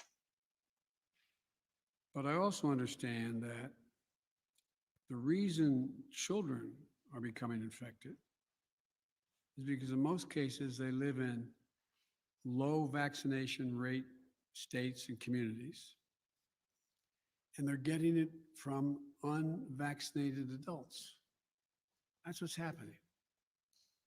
And so my plea is that for those who are not vaccinated, think about it. God willing, the FDA is going to be coming out in a reasonable time frame to say this vaccine is totally safe. We've seen millions of doses around the world, 1 billion doses already, and we know how it's transmitted. And one of the things that I find a little disingenuous, when I suggest that people in zones where there is a high risk wear the mask like you all are doing, I'm told that government should get out of the way. Ron DeSantis said that. And not do that. They don't have authority to do that. And I find it interesting that some of the very people who are saying that, who hold government positions, are people who are threatening that if a school teacher asks a student if they've been vaccinated, or if a principal says that everyone in my school should wear a mask, or the school board votes for it, that governor will nullify that. That governor has the authority to say you can't do that. I find that totally counterintuitive and quite frankly disingenuous. Do you have presidential powers to intervene in states like Texas and Florida where they are banning mask mandates? I don't believe that I do thus far. We're checking that. But there are on federal workforce I can. And I think that people should understand, seeing little kids, I mean, 4, 5, 6 years old in hospitals on ventilators, and some of them passing, not many, but some of them passing. It's almost, I mean, it's just, well, I should not characterize it beyond that. On Andrew Cuomo, his resignation, what impact, as the head of the party, what impact does his resignation have on the Democratic Party? I think the impact is all on Andrew Cuomo and his decision to make that judgment. I respect his decision. On Afghanistan, in just the last few days, multiple cities in Afghanistan have fallen to the Taliban. There's irrefutable evidence that a vast majority of those Afghan forces cannot hold ground there. Has your current plan to withdraw you?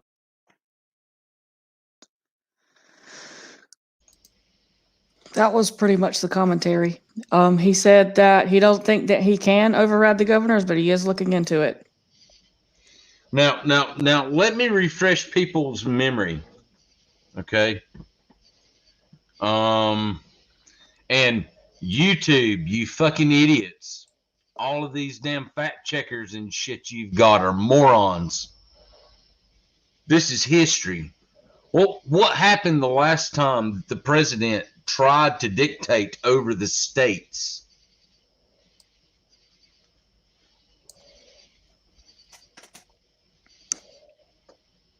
Anybody? Bueller?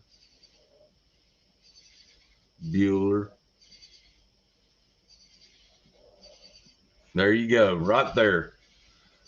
Ding, ding, ding. Survival wins. Well, before I exit out of this, I did want to touch, because you're talking about government basically getting out of control. This right here is proof that even if it's not plausible by Constitution, doesn't mean that it won't be done. Exactly. Oh, welcome, Bob Myers.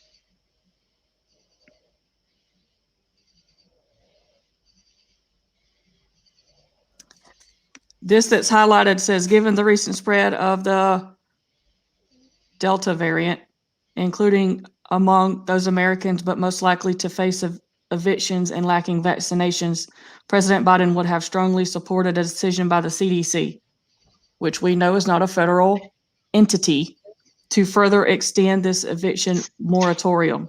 White House Press Secretary Raggedy Ann said July 29th, unfortunately, the Supreme Court has made clear that this option is no longer available. The Supreme Court ruled in June that the Center for Disease Control and Prevention could not impose an eviction moratorium without express direction from Congress, the legislative branch, in the form of new legislation. While the White House cited this roadblock for weeks, it nevertheless imposed an eviction moratorium with dubious constitutional standing last week. Huh. Yeah.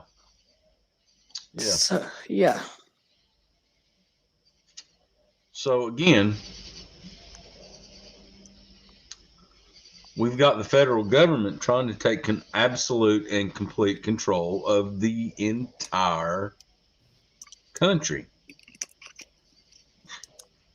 That ain't how our forefathers set it up.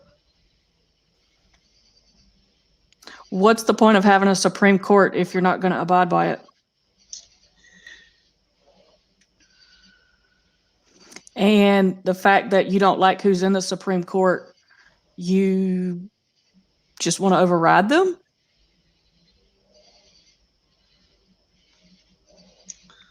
Until they get the chance to stack it? And they want to sit there and make us believe that all of these people want this? What was it again? What was the election count again? what was it? 80 something million people voted for this shit. They want this shit. They want to have to go begging for food. They want to have to sit there and beg the government for electricity, water, transportation. What the fuck? I don't believe it. I don't believe it. I don't believe it. Yes, yes, you are exactly right, Bob. You are exactly right. And Bridget can tell you that.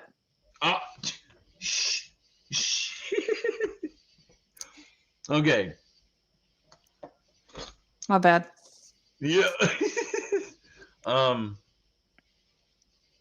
Sunrise Dawn can tell you guys that because she works in the hospital system, and here in our little small town, I want to say she told me that there were 7 on the COVID ward. 6 were vaccinated. 1 was not.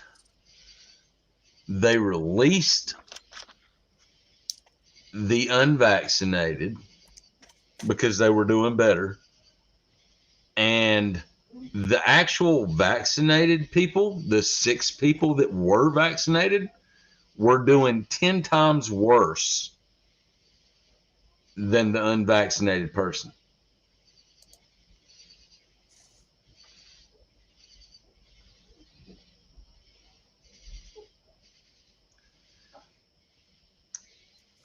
Miss Lady, you know, I love you, but I'm going to tell you, just like I told another sister in the family, I am not going to give you any recommendations. You take the information that we give you and make your own choice.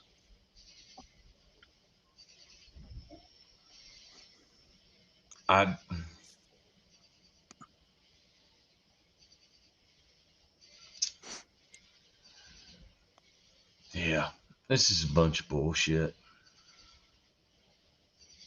And yet we've got fucking Antifa. What's the meaning behind Antifa? Anti-fascist? Is that what it is? But yet we've got a fascist fucking government right now.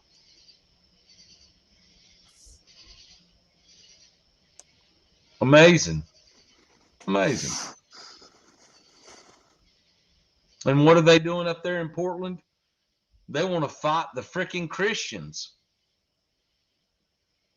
How the hell are Christians fascist? Really?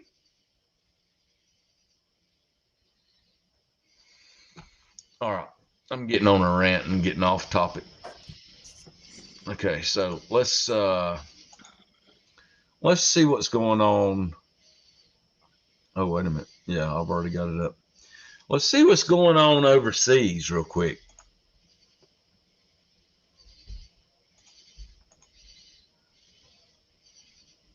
Italy, as police clash with mass demonstrations engulfing France, Germany, and Italy, as police clash with protesters over the tightening of COVID restrictions. There are reports that one protester, too, in Germany has collapsed and died later in hospital. Since early July, daily infection cases in Western Europe have remained relatively low, but they are still on the rise.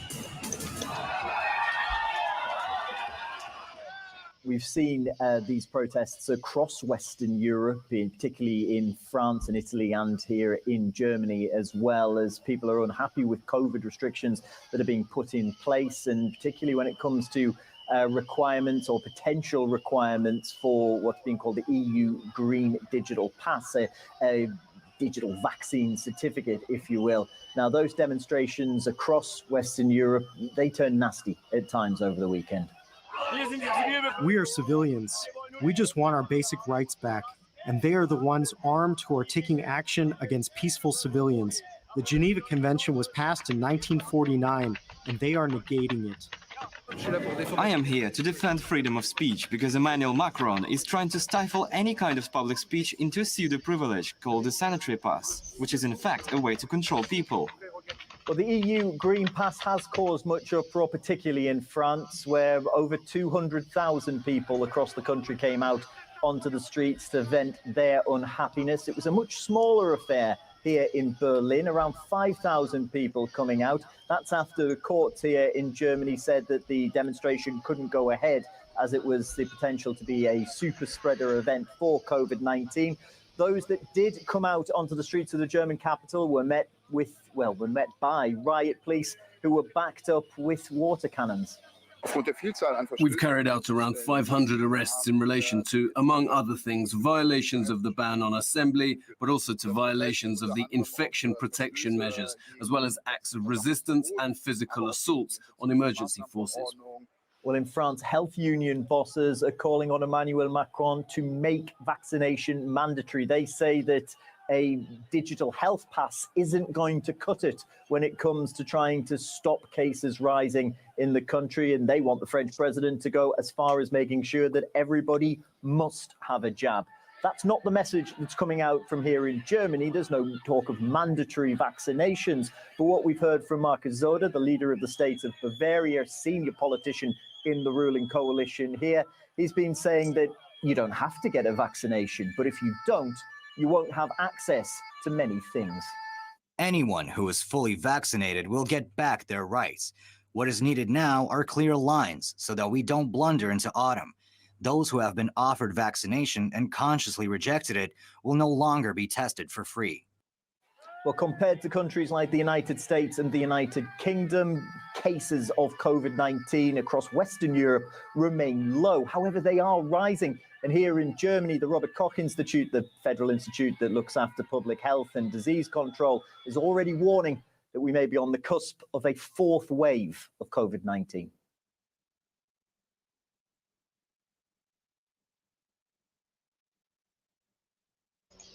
Okay.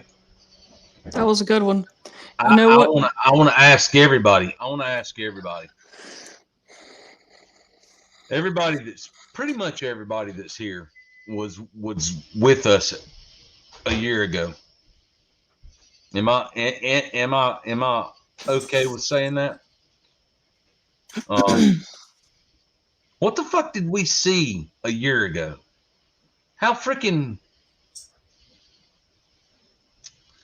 hard were we going to protest, doing this, doing that, speaking up, disagreeing?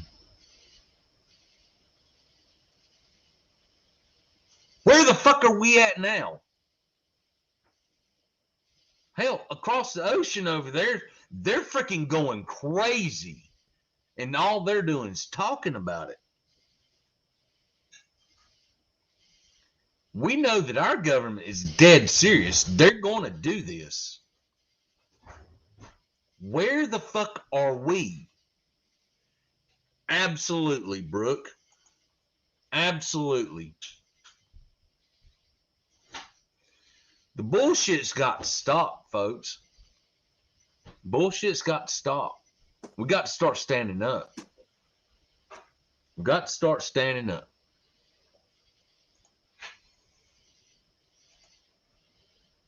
And I can understand that. I can understand that shit. I'm trying to talk and do something. I can't do two things at once. Everybody knows that already. I can understand that there are people that are afraid. But here's my question. What are you more afraid of? You afraid of what they can do to you? Or Are you afraid that you, your children, your grandchildren will grow up in a country like China?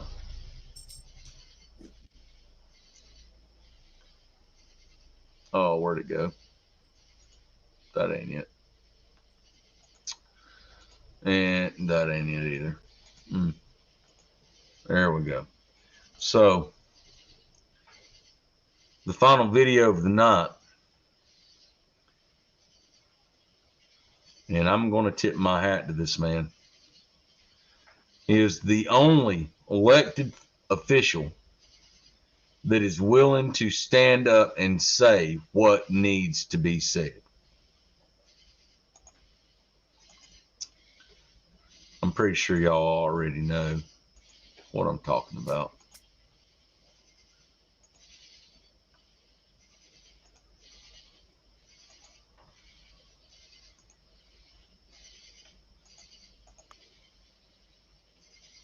Oh, shit. Sorry. It's time for us to resist. They can't arrest all of us. They can't keep all of your kids home from school. They can't keep every government building closed, although I've got a long list of ones they might keep closed or might ought to keep closed. We don't have to accept the mandates, lockdowns, and harmful policies of the petty tyrants and bureaucrats. We can simply say no, not again. Nancy Pelosi, you will not arrest or stop me or anyone on my staff from doing our jobs. We have either had COVID, had the vaccine, or been offered the vaccine. We will make our own health choices. We will not show you a passport. We will not wear a mask. We will not be forced into random screenings and testings so you can continue your drunk with power reign over the Capitol. President Biden, you will not accept your agency's mandates or your reported moves towards a lockdown. No one should follow the CDC's anti-science mask mandates. And if you want to shut down federal agencies again, some of which aren't even back to work yet, I will stop every bill coming through the Senate with an amendment to cut their funding if they don't come back to work in person. Local bureaucrats and union bosses, we will not allow you to do more harm to our children again this year. Children are not at any more risk from COVID than they are from the seasonal flu. Every adult who works in schools has either had the vaccine or had their chance to get vaccinated. There is no reason for mask mandates, part-time schools, or any lockdown measures. Children are falling behind in school and are being harmed physically and psychologically by the tactics that you have used to keep them from the classroom during the last year. We won't allow it again. If a school system attempts to keep children from full-time in-person school, I will hold up every bill with two amendments, one to defund them and another to allow parents the choice of where the money goes for their child's education. Do I sound fed up to you? That's because I am. I'm not a career politician. I practiced medicine for 33 years. I graduated from Duke Medical School. I've worked in emergency rooms. I've studied immunology and virology, and I ultimately chose to become an eye surgeon. I've been telling everyone for a year now that Dr. Fauci and other public health bureaucrats were not following the science, and I've been proven right time and time again. But I'm not the only one who's fed up. I can't go anywhere these days without people coming up and thanking me for standing up for them, whether I'm at work or at events in Kentucky, at airports, in restaurants, or in stores. People thank me for taking a stand. They thank me for standing up for actual science, for standing up for freedom, for standing against mandates, lockdowns, and bureaucratic power grabs. I think the tide is turning as more and more people are willing to stand up. I see stories from across the country of parents standing up to the unions and school boards. I see brave moms standing up and saying, my kids need to go back to school in person. I see members of Congress refusing to comply with petty tyrant Pelosi. We are at a moment of truth and a crossroads. Will we allow these people to use fear and propaganda to do further harm to our society, economy, and children? Or will we stand together and say, absolutely not, not this time, I choose freedom?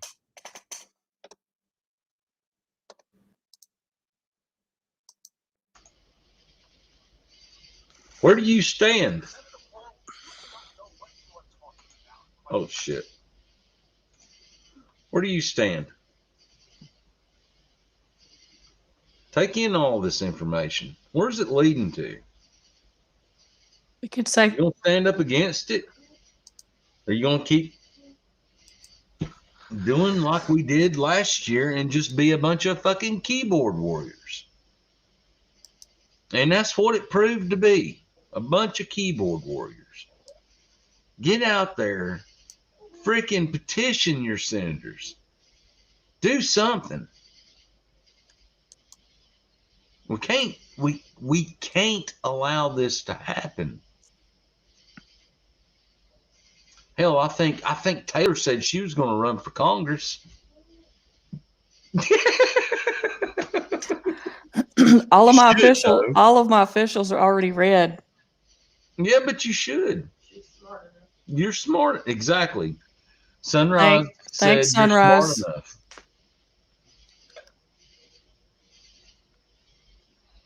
Guys, we've got to stop sitting on our asses taking Brooks' words. We got to stop sitting on our asses. We got to get out there and do something. Here in Haywood County, North Carolina, we had a great win recently with the mask mandates in the schools. And the school board here ruled mask will be optional.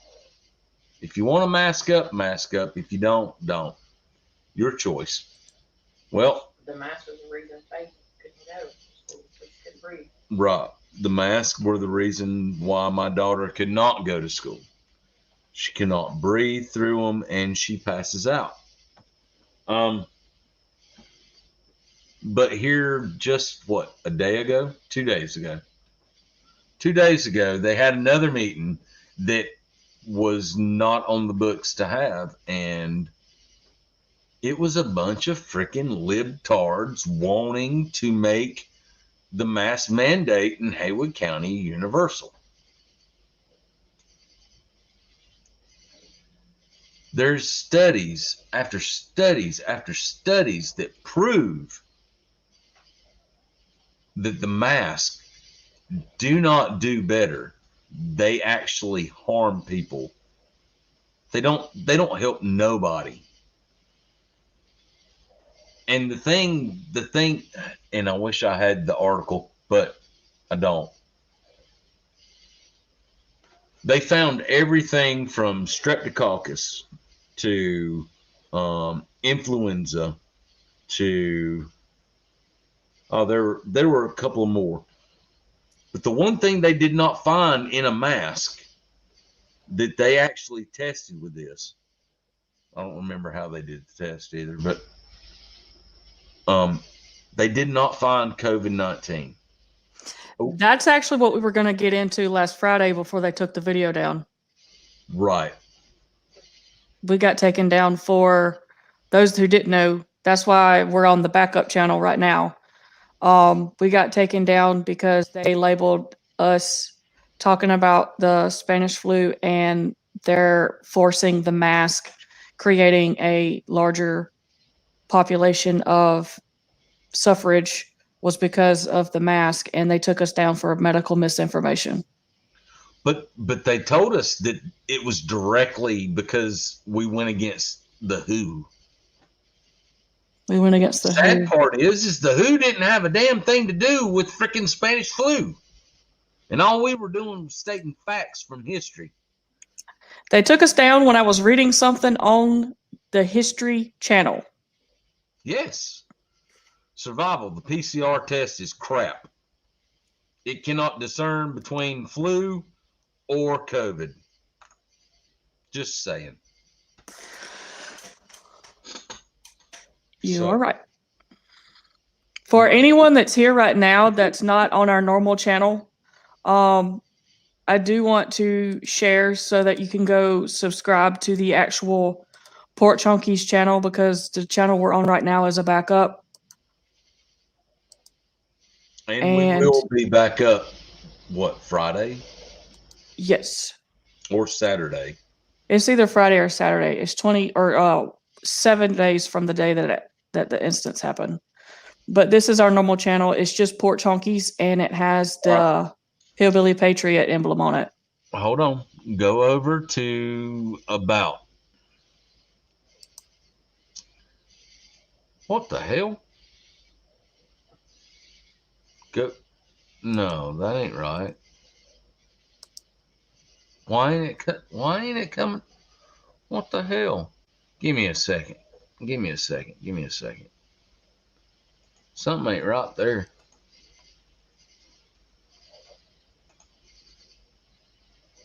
What the hell? What happened? Can't share the link to our actual channel. You can't? No. It's blank, just like yours.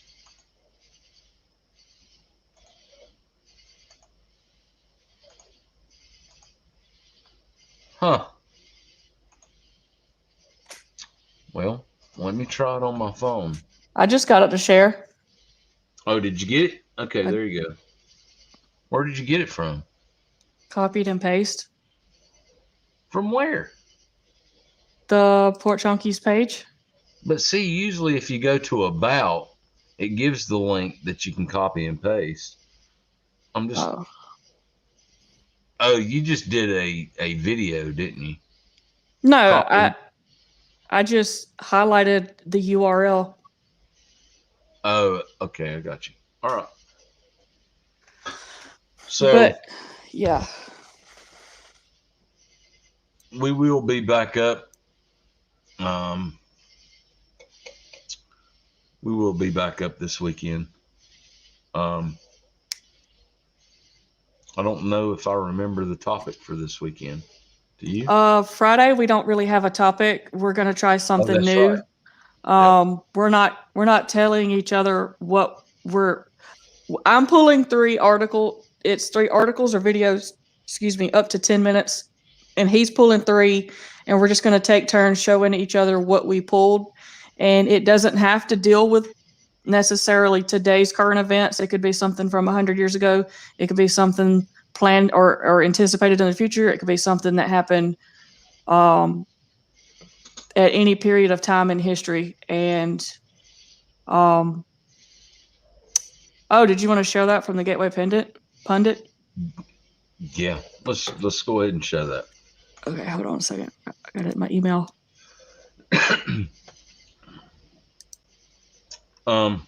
So pretty much it's kind of like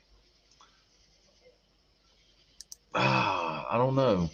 We're just reacting. We're reacting to each other's research. Yeah. Without having known what it was, and each of the 3 that we picked is irrelatable. Right. Trying something different. Good Lord, nowadays we've got a boatload of freaking stuff to try to pull up.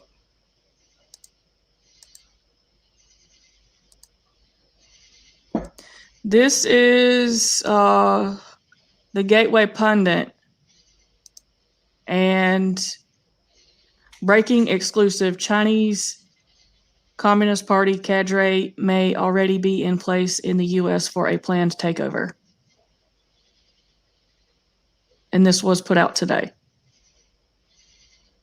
There are U.S.-based Chinese scientists collaborating with China's military, and based on direct evidence, arguably coordinating propaganda efforts with the Chinese Communist Party to absolve itself of responsibility for the pandemic.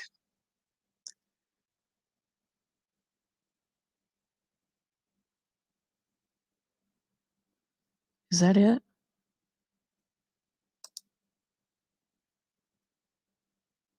I don't think so. What is described in this article is only the tip of a very large iceberg. It does not include the CCP operatives in federal government, state legislators, universities, and in so-called Chinese American social or cultural organizations. Since 1990s, U.S. universities and research institutions have been colonized by the CCP and People's Liberation Army.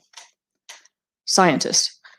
Those scientists, some becoming U.S. citizens, have maintained working relationships with the scientists in China, including those in the PLA. The research they are conducting with the PLA is supported by U.S. funding, much of which is derived from Anthony Fauci's NIA and infectious disease.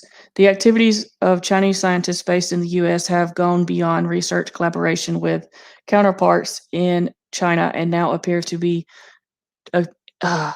include active collaboration with CCP propaganda efforts. These are at least partially coordinated from the Chinese American Professional Organization, the Virology Division of the Society of Chinese Bioscientists in America, of which Shan Lulu of Ohio State University is president. Not only does Shan Lulu collaborate with PLA scientists like Qing Fing King, believed to be a key figure in China's biowarfare program, but there is evidence pointing to his role as an organizer of CCP propaganda in U.S. That propaganda coordination is done via private chat rooms online that include CCP scientists and members of the SCBA. In early February 2020, long before the origin of the virus could have been determined, Shan Lao wrote an article supporting Beijing's argument that the virus had a natural origin. As recently as January 2021, Shan Lu was in communication with Jing Li Shi, the Batwoman of the Wuhan Institute of Virology, who was encouraging him to enlist Chinese virologists in a public relations and media campaign in support of Beijing's views.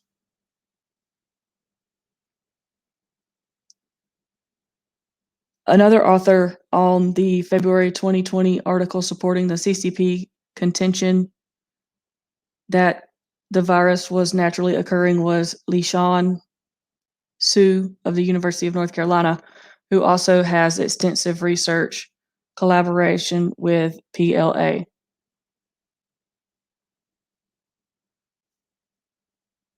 Another US-based Chinese scientist who is a participant in the online discussions related to CCP propaganda is the USNA PLA research collaborator is Shan Lu of University of Massachusetts Medical School. Other US-based Chinese scientists who have been working with PLA while accessing US funding, knowledge, and skills are Kuo Li, University of Michigan, Zuping Zi, University of Texas Medical Branch Galveston, and Tao Zhang, University of California.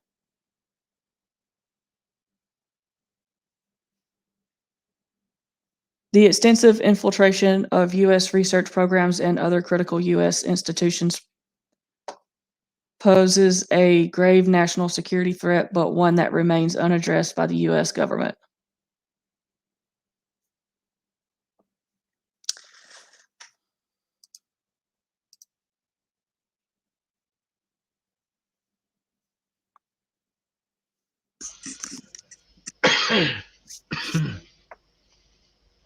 Too much white sauce.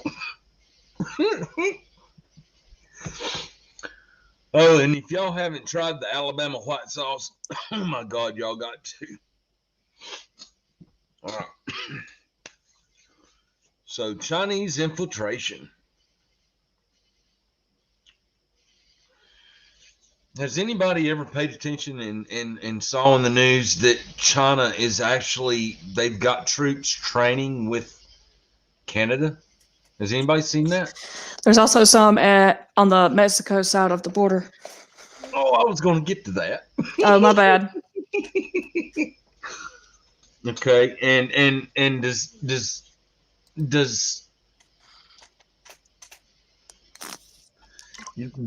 right. Thank you, Uncle Joe, you hair sniffing pedophile. And again, just like Taylor said, they're also in Mexico. And has anybody seen where the Biden administration actually reached out to NATO and the UN to what was it? White supremacy? Systemic racism in the United States. To do a 90-day observation, which you know what they're going to come back with before they even step foot here. Oh yeah, they're going to say, "Hey, yeah, I think we need to come in." That is not any of Biden's going to do. He's going to do whatever the damn puppet master tells him to. Whoever the fuck that is.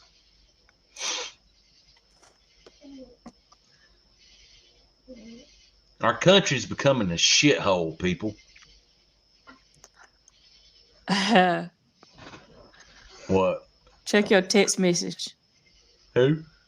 Your text message. Excuse me. You remember the other day I said if Brooke ain't never had that sauce, then she needs to pack her bags and get out the state. Oh my God. Hey, Brooke, I'm telling you, that sauce is awesome. But it will choke you up if you do too much.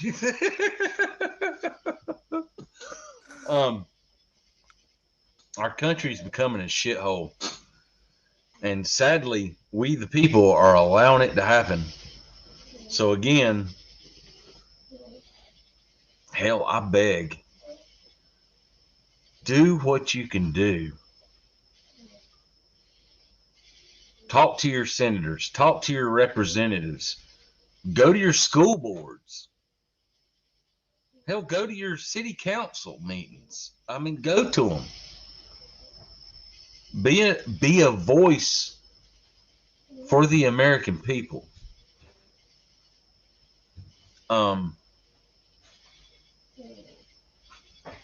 Oh, speaking on that, Mama Little Red Riding Hood actually got her photo in the paper for being there at the school board, and she looks mean. Did she? I'm gonna have to send it to you. She looks mean. She looks mad. Which this last one really did go bad. As a matter of fact, they ended up making the video of it private, so nobody can watch it. And they did it while. Isn't that illegal? We're looking into that. Well, also not having it on the books is discrepancy. I don't know that there's any rules about. Well, due to pandemic protocols. Oh, full moon. Oh my goodness. Yes. By the way, Brooke. But due to protocols, when you're having any public meeting such as that, it has to be available on live stream for those that can't get out and about due to COVID reasons. That makes sense. Our school board meetings and city council meetings are closed to the public due to C-19 restrictions. Then they have to put it on some kind of live stream. They have to. And they have to give the people a voice. They have to. I mean, if they're not, then y'all really need to get rid of who y'all got in there. which is a job within itself, because that means you're campaigning for somebody that you feel would do a better job.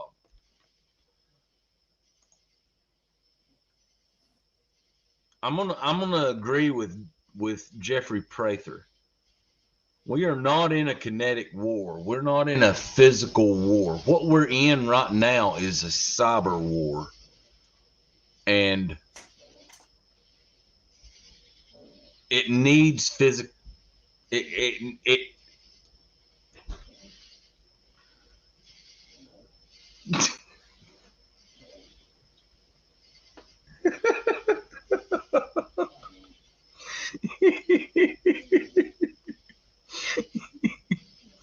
Oh, that sounds.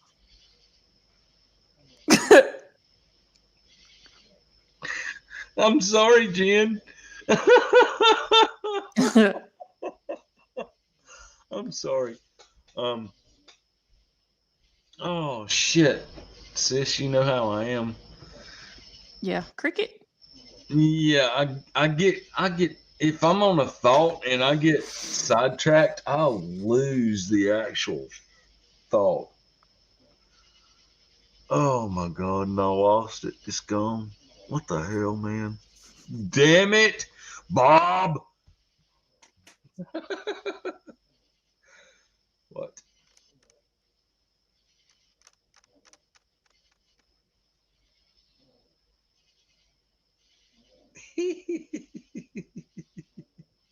I think we made her an addict.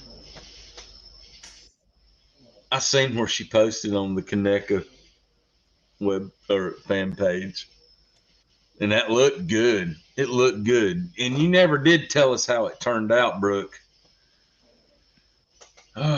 Anyway, it's time to stop being a bunch of keyboard warriors. It's time to get out there and do something. It doesn't matter if it's and hell, I've preached this in multiple streams. It does not matter if you going to the school boards all the way up to running for some kind of seat. We've got to do something. We've got to get these demons out of here. They got to go. And sitting behind our computers and just talking about it, that ain't enough.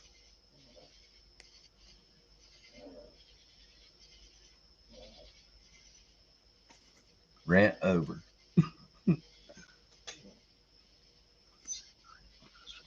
Well, survival, I can't run for a seat. But we are active in our city council and our school board.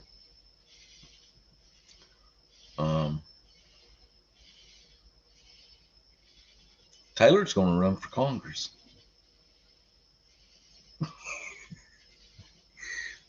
Or excuse me, let me correct that. I'm trying to push Taylor to run for Congress.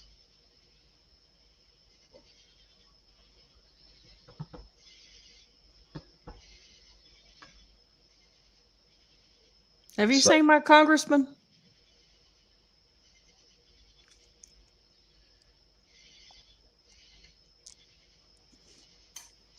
Just saying. I think you would be better.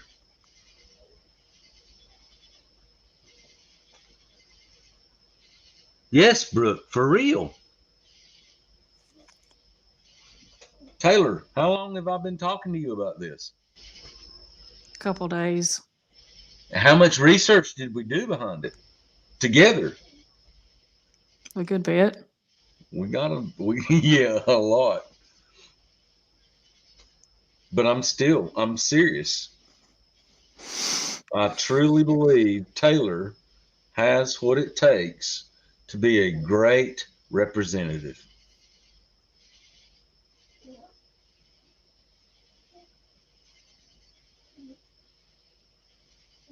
Where it goes from there is up to her.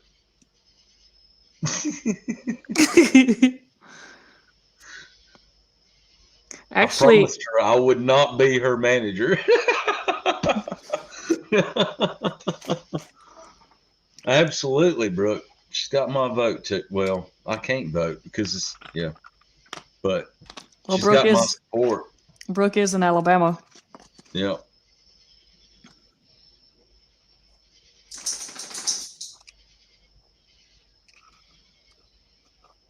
Love you, Survival. Did you want to hit on that thing? Which one? There was a bunch of things. Which one? Message that you got from your personnel in preparation for the next several months. Yeah. Yes.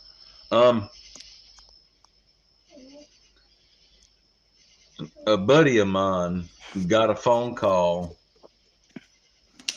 from his cousin, who is a high-ranking National Guardsman.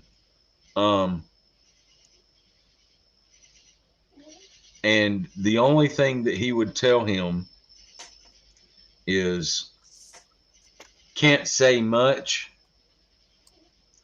but you need to make sure you have 6 months worth of food stored. Now, whether it's true or not, I don't know. But he seems to think it is real. So just letting you guys know that there could be possibly something going on. Who knows? Again, the rabbit hole. And it's always better to be prepared than not prepared. So, and Taylor left me here by myself. We're not doing no twerking, Brooke.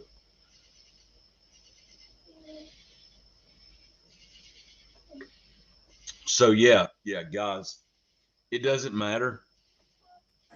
It really doesn't matter. It doesn't matter if you believe it or not, or if it even comes true or not.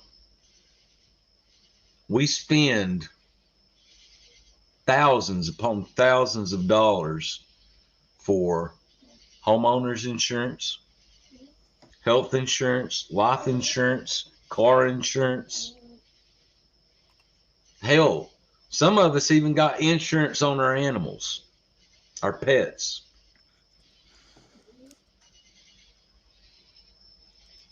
All it takes is just a little bit just to start prepping.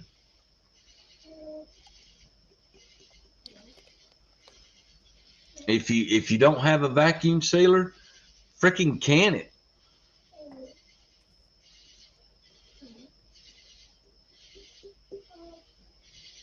And rice is cheap. Dry beans is cheap.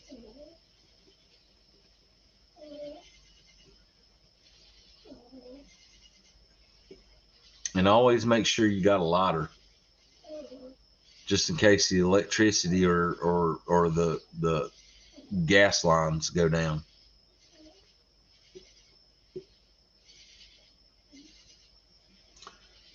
We all need to be. Oh, see, I'm on my little thing and I didn't even see that. Absolutely, Jennifer, or Jen, excuse me. Absolutely.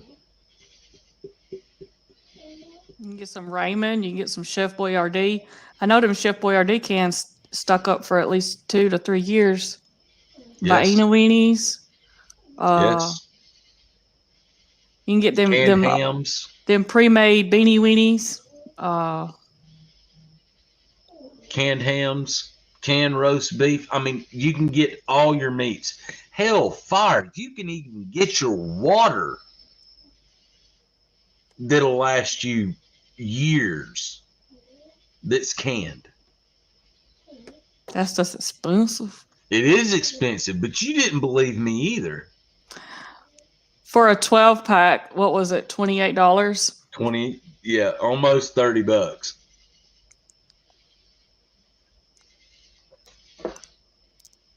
But yes, survival, water canned. Look it up. But it is expensive. Be careful on those MREs, Brooke. They will constipate your ass. Bro, just eat the chiclets. It'll let it out. That's not just gum. There's X-Lax in it too.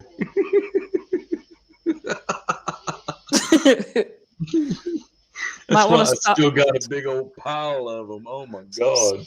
Stock up on some baby wipes if you're going to eat on the MREs. I was supposed to. I went ahead and recycled through mine, and of course, my buddy has not come through with what he said. Like always. Yeah, Jen, you can, but I don't know that I would use a capful for a gallon. I don't think.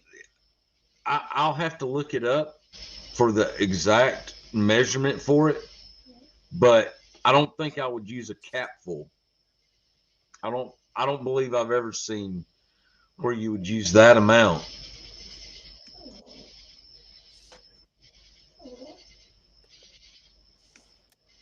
Okay, I like this idea. All right, hold on. Talking for a minute. Wait a minute.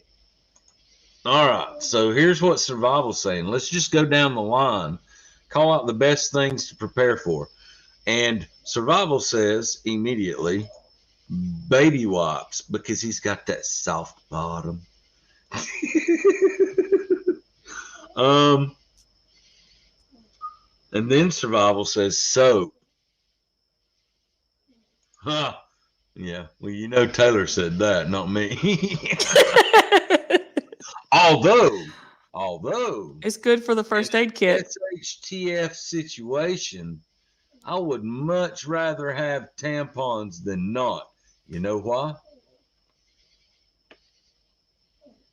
Come on now, Taylor. You should know this. They teach it. It's good for nosebleeds. What? It's good for nosebleeds. Hell no. It's good to plug bullet hole wounds. Okay, I got you. I was thinking about the other hole. I'm dead serious, Survival.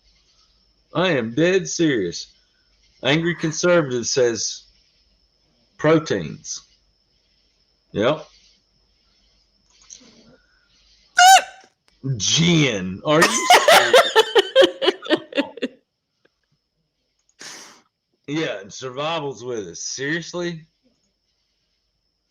Another good one. You ain't got to worry about looking for food if you're growing your own. And that's not just vegetables. You don't have to just grow vegetables. You can get, or hell, something that's pretty big here in Western North Carolina is meat rabbits. Right there. There's your protein, and they breed like freaking crazy.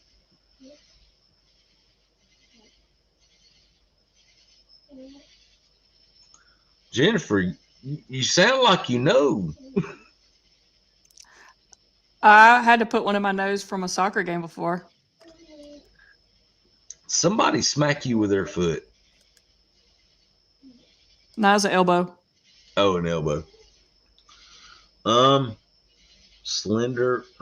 Okay, are we really getting onto a tampon kick, people? Damn it. A steal. Now, I like this idea. I absolutely like this idea. Not only do you have entertainment, but you've also got a bartering item as well. Absolutely. I like that idea.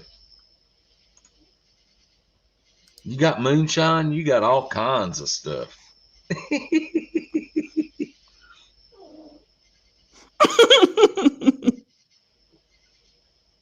Balanced nature, fruit and veggies, nutrition.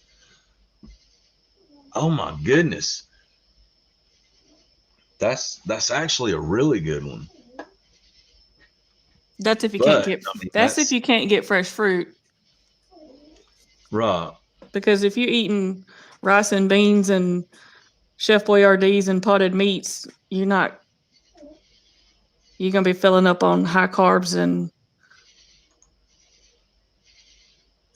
You're absolutely right, Survival, and that's why Mr. Myers up here had the right of it, because alcohol is going to be a big thing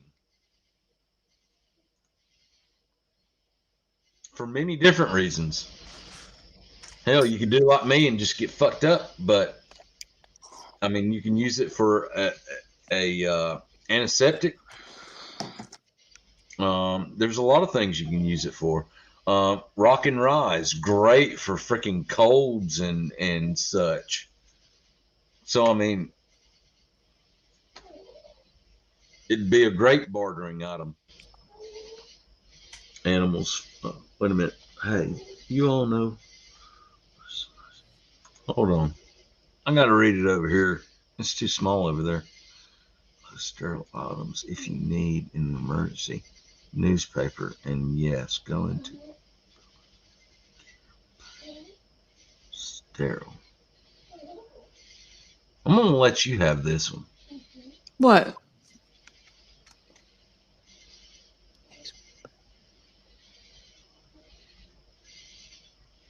Because I don't have a clue. Are you saying use or find used ones?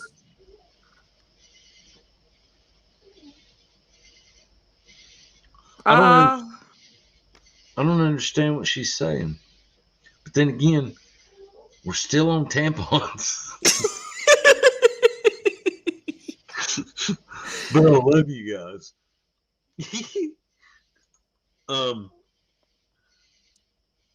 Oh, that's a good one, Mickey. There you go. That's a good one.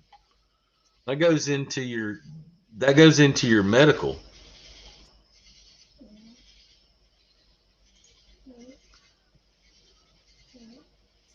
There you go, brother. That's right. Oh, I got you. Wait a minute. Hold on. Wait a minute. I got to keep going down.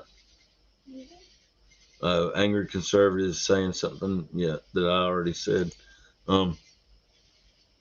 Newspaper is sterile. My father, the Navy corpsman, said newspaper is sterile.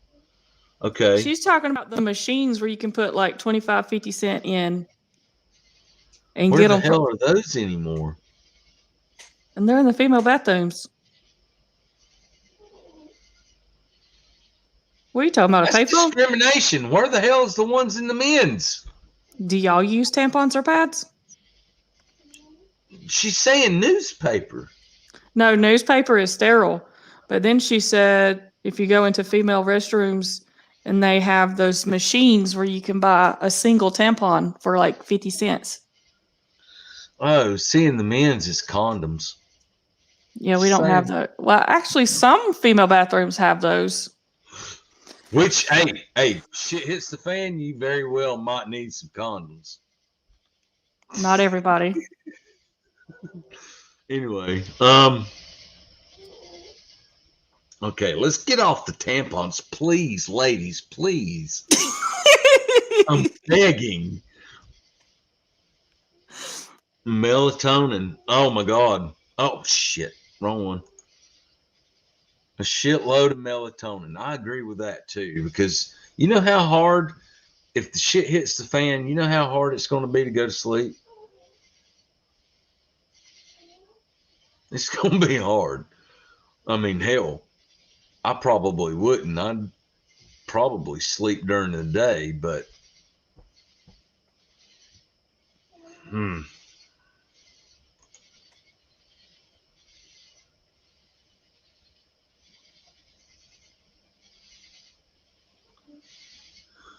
Survival, you want me to put you in timeout?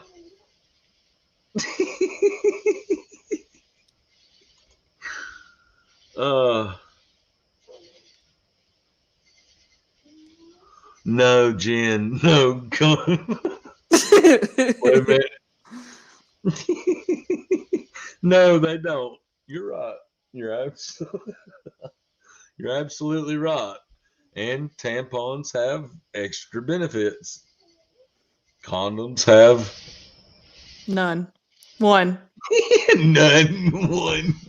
They have none for me, but they have one for you. Oh no. We're old. Yeah, we're old. Nope. Won't happen. Not enough.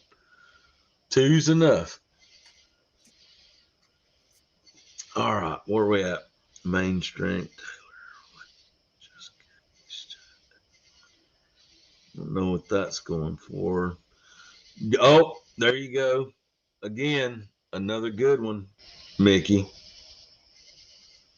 91% alcohol. You want the highest percentage alcohol that you can possibly get. And it lasts forever. You can stockpile it.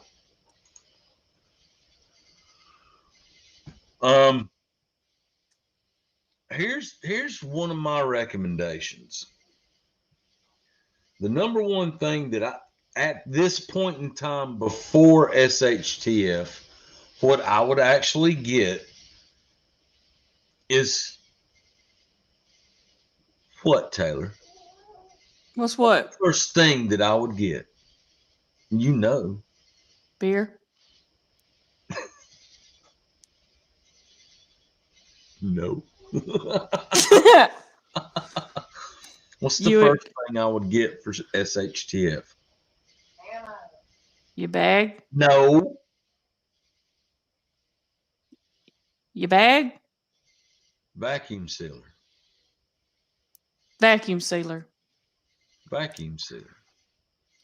Oh, you said before Before SHTF. Yeah. SHTF ain't hit yet. I would recommend everybody at least getting a vacuum sealer. At least. Start off with a bunch of rice and beans. Yes, it sucks as a fucking meal, but at least you ain't gonna die. If you ain't got no food, you can't fight. If fighting is what it comes to. Just saying. I'm on a rant.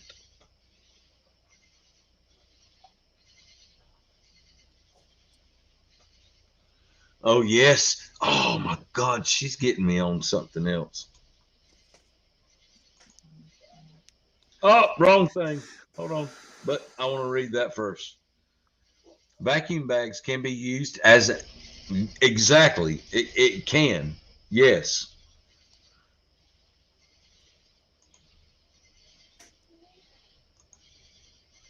Yes. I am going to get a raccoon. I just got to get it.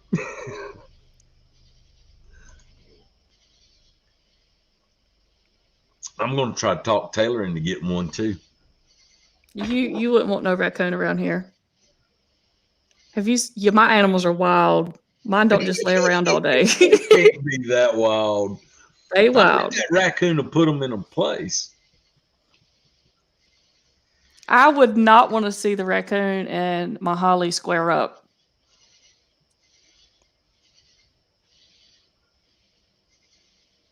I don't know now. And Zozo. Well, if you declawed the raccoon, then yeah, I wouldn't want to see it. But if you left the claws on, they will kill a dog with their claws. Seriously. That's kind of why I want one. Teach it to be a guard raccoon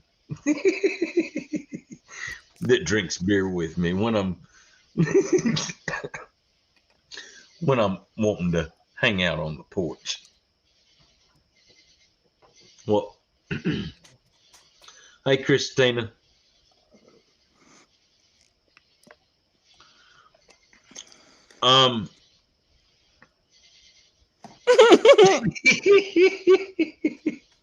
Yes. Vacuum bags, I reckon, can be used that way. Well, another thing that vacuum bags can be used for as well, in a medical sense, is a chest seal. Chest seal, or a vacuum bag and some duct tape, and you got your chest seal. But I would recommend you guys looking into hyphen seals, especially the vented ones. Just saying. It's a recommendation. Really, all the tampon talk, and I'll make a good suggestion for condoms. And did I really? Where's it at? Wait a minute. You know I get on my rants, hun. Where are they at? I'm gonna go to the bathroom. I'll be right back. Okay. Okay. Oh. I'm sorry, Mickey. Condoms are good for storing meds and such, and that you do not want drug sniffing dogs to find or to keep it dry. It works. It absolutely works. Absolutely works. It can also work somewhat as a tourniquet.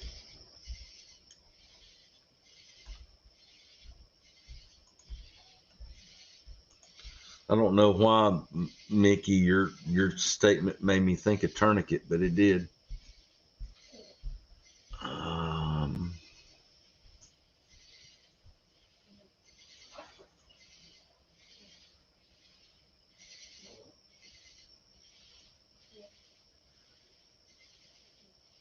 Wait a minute. I'm trying to read this, but y'all keep moving up. I may or may not have duct taped one while you sleep. Oh my goodness. That is crazy. Generator and fuel. That's a great idea. That's a great idea. And not just fuel for your generator, but you need your cars too. Oh, and dear God, don't forget the toilet paper, people.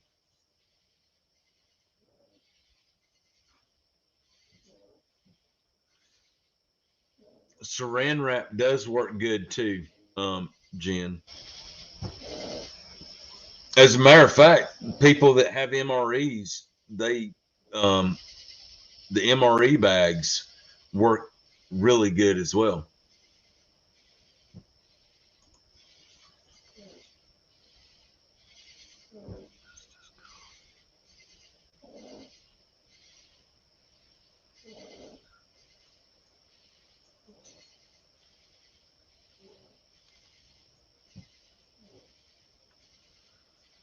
Hey, Jennifer Meyer, wait a minute. You've been here. Why have I? See, your name keeps mixing me up. Jen. Fuel only lasts so long. Well, absolutely. Absolutely. A horse will get you anywhere. Yeah. But there's a limitation to that, Jennifer. Or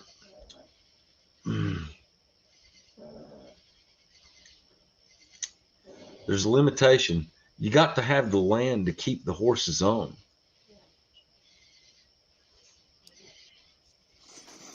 Which, I mean, I'm on top of a mountain, but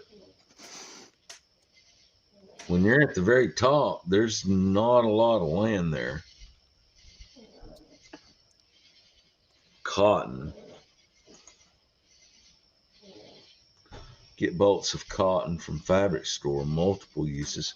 Absolutely, as well as, I mean, making your own clothes if it comes down to it. Quick fire starters. Soak it in wax of your candles. Jen. What? Jen. Oh, wait a minute. Are you telling me? Okay. Jennifer is the full name, but you say my name like my family, so you keep calling me Jen. The thing is getting me is when I'm looking at the comments, I see the name and I just keep, that's the thing that keeps throwing me off. But yeah, Jen. Jeannie. Oh, I dream of Jeannie. Oh, wait a minute. Didn't they deem that sexist? Did they? Didn't they take that shit down? They made a remake of it. Oh, did they? Yeah, like 10 years ago, but I don't know if it got deemed something else silly in the recent.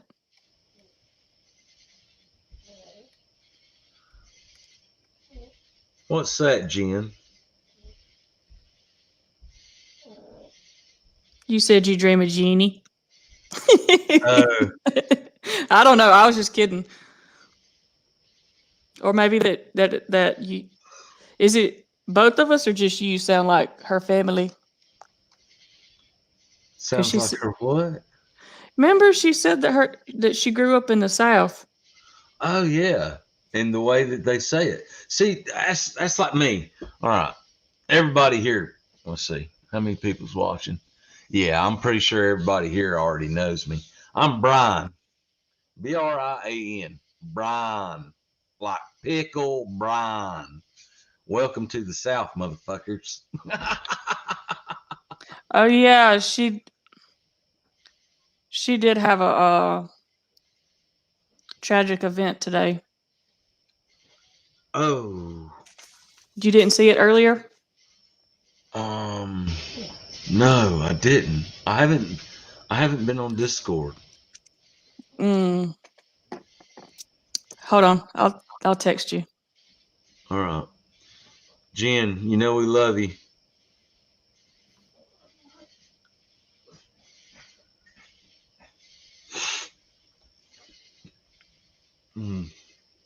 Hey, Miss Lady. She beat me to it. Oh, I'm sorry. I'm sorry, Jen. Remember she asked about the flag and then she brought up her uncle and then today that happened. Oh, that's right. She did. She did. She did. I remember. Okay. I was a little bit lit, but I remember.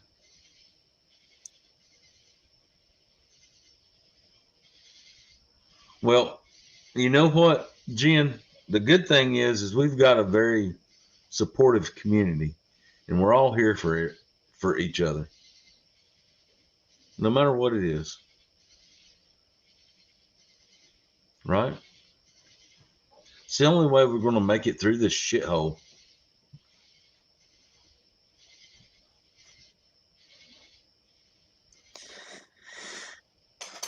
Yeah. That's true. Yeah. Yeah. It is.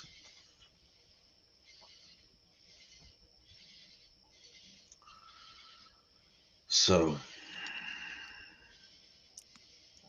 guys,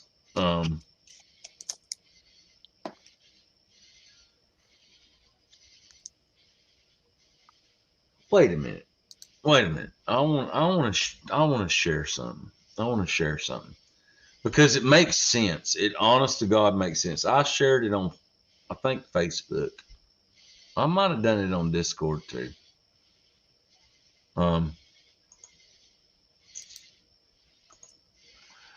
But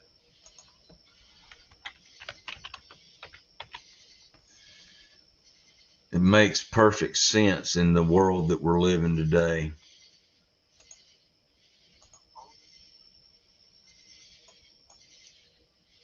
All right, give me a second.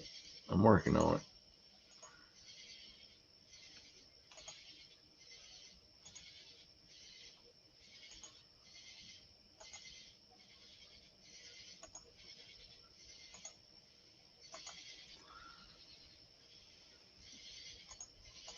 Only true happiness is found in present time, because present time is the only time that exists.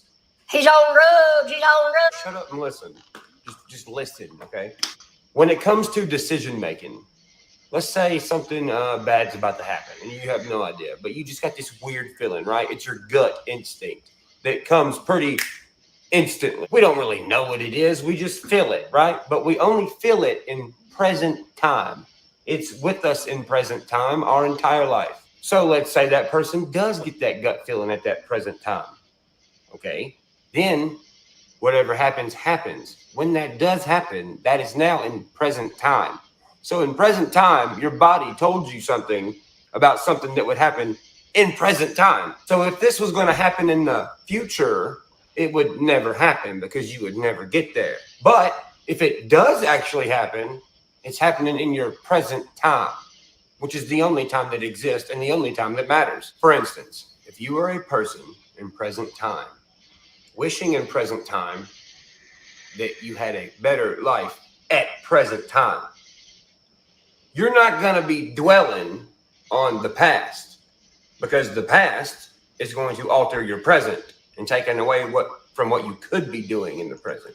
If you are that same person wishing for these things, but wishing for them in the future, you are still taking away from your present time. The future doesn't exist. The past doesn't exist. Right now exists. What you do right now exists. Not what you're gonna do, not what you should have done. So now what? So now you're physically and mentally supposed to be in present, but your mind is in future and past. So you ain't spending no time on present to even make it better. Here's a good example. A bad relationship that you don't want to be in. And you're just like, man, fuck this. I'm over this. I'm stressed out. It's bugging the fuck out of me. I don't want to be in a relationship with this person anymore. Jesus Christ. And you know with your gut instinct what you want to do. But then what does your brain do?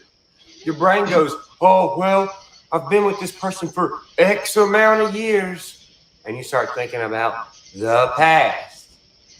And now if you're thinking about the past again, it's not going to go be well for your present.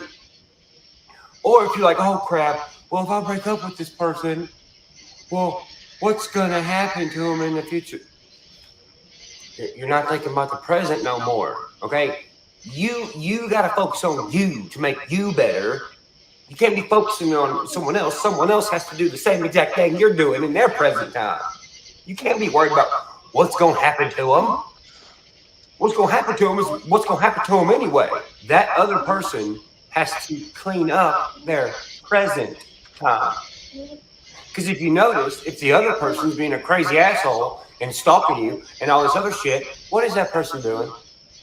They're fully living in the past. Where's that going to land him? Well, that's going to make his present really shitty when he goes to fucking jail for stalking and fucking harassment. So until he stops living in the past, his present's going to continue to be shitty and depressing. You hear some people talk about manifestation. Manifestation only exists in real time. You are manifesting something to happen. You are building, you are doing things to make something happen in your present day time. You're not saying, oh, I'm going to do this one day. No, you're doing them like as you speak. You're going and going and going. You can set a goal. A goal is an idea. It's not in the past, present, or future. But in order for you to become that idea, you have to do things in real time for that to become a reality around you. It's like I've had people ask me before. They're like, how did you become this? How did you acquire these things? How have you made this much stuff? What is your plan? Like, what's the deal? And I tell them all the same thing. My plan is, I don't have a plan. I just live in the present. I don't plan shit. I think planning shit is a bad idea. But you might say I'm stupid, but me not planning shit has gotten me here. What do you want me to say? I mean, dude, look how chaotic the fucking world is. All these statues being torn down. All this fucking rioting and shit in the streets. Why? Motherfuckers living in what? The past. Okay, so this person don't like this person because what this person's ancestors did in what? The past. In the present, these motherfuckers don't even know each other. People shot, stabbed, beat up to death, kicked to death, arguing over the past. They ain't even arguing about the present. They are the present. But look what they're all arguing about. Look at all them vibes come together, and then look what happens. Chaos in the streets. Look at the government. Look at the fucking television. Look at the fucking news. In the future, we're going to be the bestest ever. In the future, things are gooder than mostest. But look at our present. Poo-poo everywhere. Look at the world we're living in, dude. Arguing about the past, wishing for the future. But look at the present we all live in. Exactly. So if you're watching the news in your present day time, you're probably watching what's gonna happen that's super scary. Or what happened yesterday that was super scary. Then look, you're wasting your present day time on something that is probably gonna happen in the future or that happened in the past that had nothing to do with your present time life. Well, no, because it's sucking you in to invest your time somewhere else besides on yourself. Not to mention, Facebook has everybody invested in other motherfuckers' life, like fucking laid over dominoes. Oh yeah, in a small town especially. Everybody be on everybody's nuts. Did you see the kid posted down the street? She went to Food Line and this happened. Forgot about that part. I heard about it, Cindy. I did hear about it. I told Tom just when he got home. Look at all these fucking people that are invested in other people for what? Because you're so fucking invested in the drama and shit that life is producing right now. So that's a lot of negative energy, right? Okay, well then look at the state our fucking world is in. But yeah, don't wish for the future. Don't live in the past. Thrive for right now. And what you want, you'll attract. Your boy's going to bed. By the way, isn't it weird? The me in this video doesn't exist anymore because I'm somewhere else. See ya.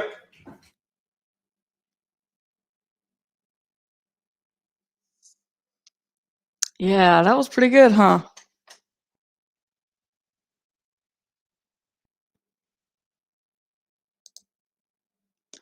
If you have a foot in the past and a foot in the future, you are pooping all over today.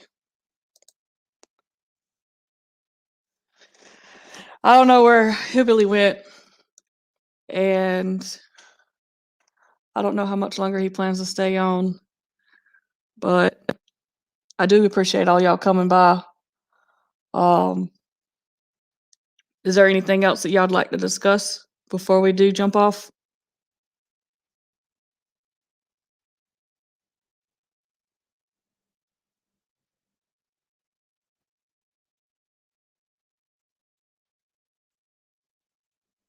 That was a pretty good take from the video. That's pretty much what he said. Definitely. Upchurch does have some pretty clever videos that he makes, and it speaks facts.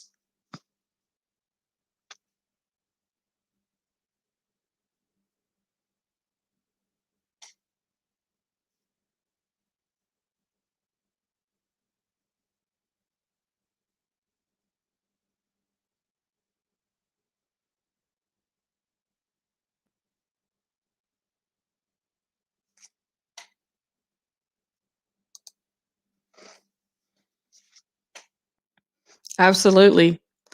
Like we say, you know, family sticks together, and when you go through something, we all go through it with you, and we all show our love back and forth.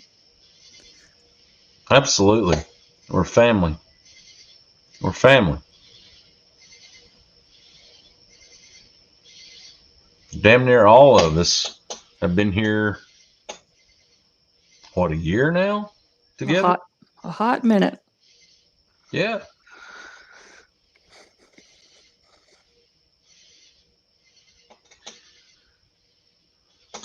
Sorry, I'm catching up on the chat.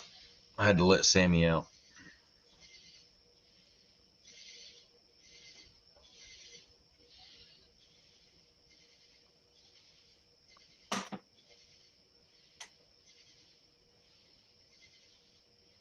Oh, I actually like that. Did you bring that up already? This one? Yes, I did. Oh, I do like that. I do like that. That's a great saying. Good night, Christina. And I hope you feel better. And you're welcome, Angry Conservative. Guys, with I think it's time for us to go ahead and close out.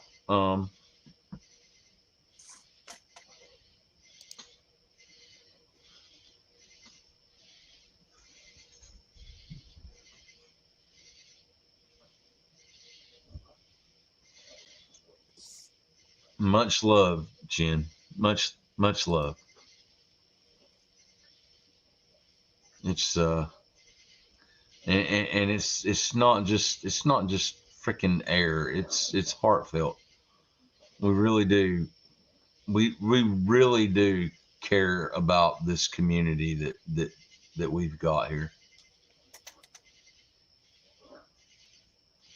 God's grace, absolutely. Only by God's grace. Only by God's grace. Don't forget, if you haven't subscribed to the original Port Chunkies channel, I put it in the chat once more before we dip out. And once again, thanks for coming. And Friday we'll be doing something a little different, more casual, but still bringing topics. I'll have my shit together.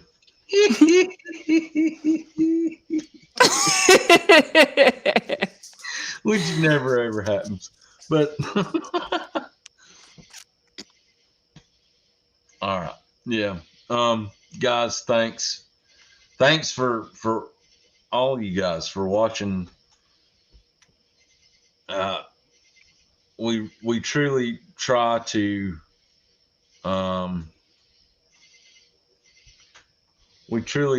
bring educational. Would it be educational? Content? Educational, informative Content. And a lot of the problem with the way people receive their information is by getting your information from Facebook, which we know that a lot of our people don't rely on Facebook for news. A lot of our people just strictly stick into the YouTube circles where you can get good information, but we like to pull multiple sources. When we're doing huge topics, we like to pull multiple sources to get different perspectives. Like you may have seen a couple of snippets within multiple videos, but that little snippet was played in different perspectives within those categories, and it gives you a broader experience of the specific topic than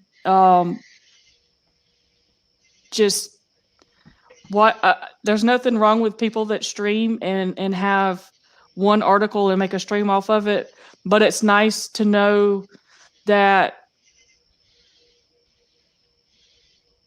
what we try to do is have multiple receipts for the topic that we're providing, just so you can get a larger, broad perspective, and then instead of just off of one article. I guess that's what I was trying to say. Yeah, you got it. The downside of that is they're long. It takes time. Yeah. Yeah. So, I mean, it just depends on what you want to see. You want to see something quick about one little thing, or do you want a complete topic on a huge thing and it be a little bit longer? I mean, I like what we do. I enjoy the research. Research always broadens the mind. So I would implore everybody, get out there and do some research. I would recommend not doing it on Google. Go to DuckDuckGo. Definitely don't do it on Google. Yeah, if you're going to search for something, go to DuckDuckGo. Very unbiased. Very unbiased browser. So, all right, guys, with that being said, we love y'all. We're going to call it a night. I hope everybody has a good night. Sweet dreams. Be safe. We'll see you Friday. Safe. Yes. And love to the family. Oh, see, mine looks all funky-eyed. Oh, there we go. Love you guys. Good night.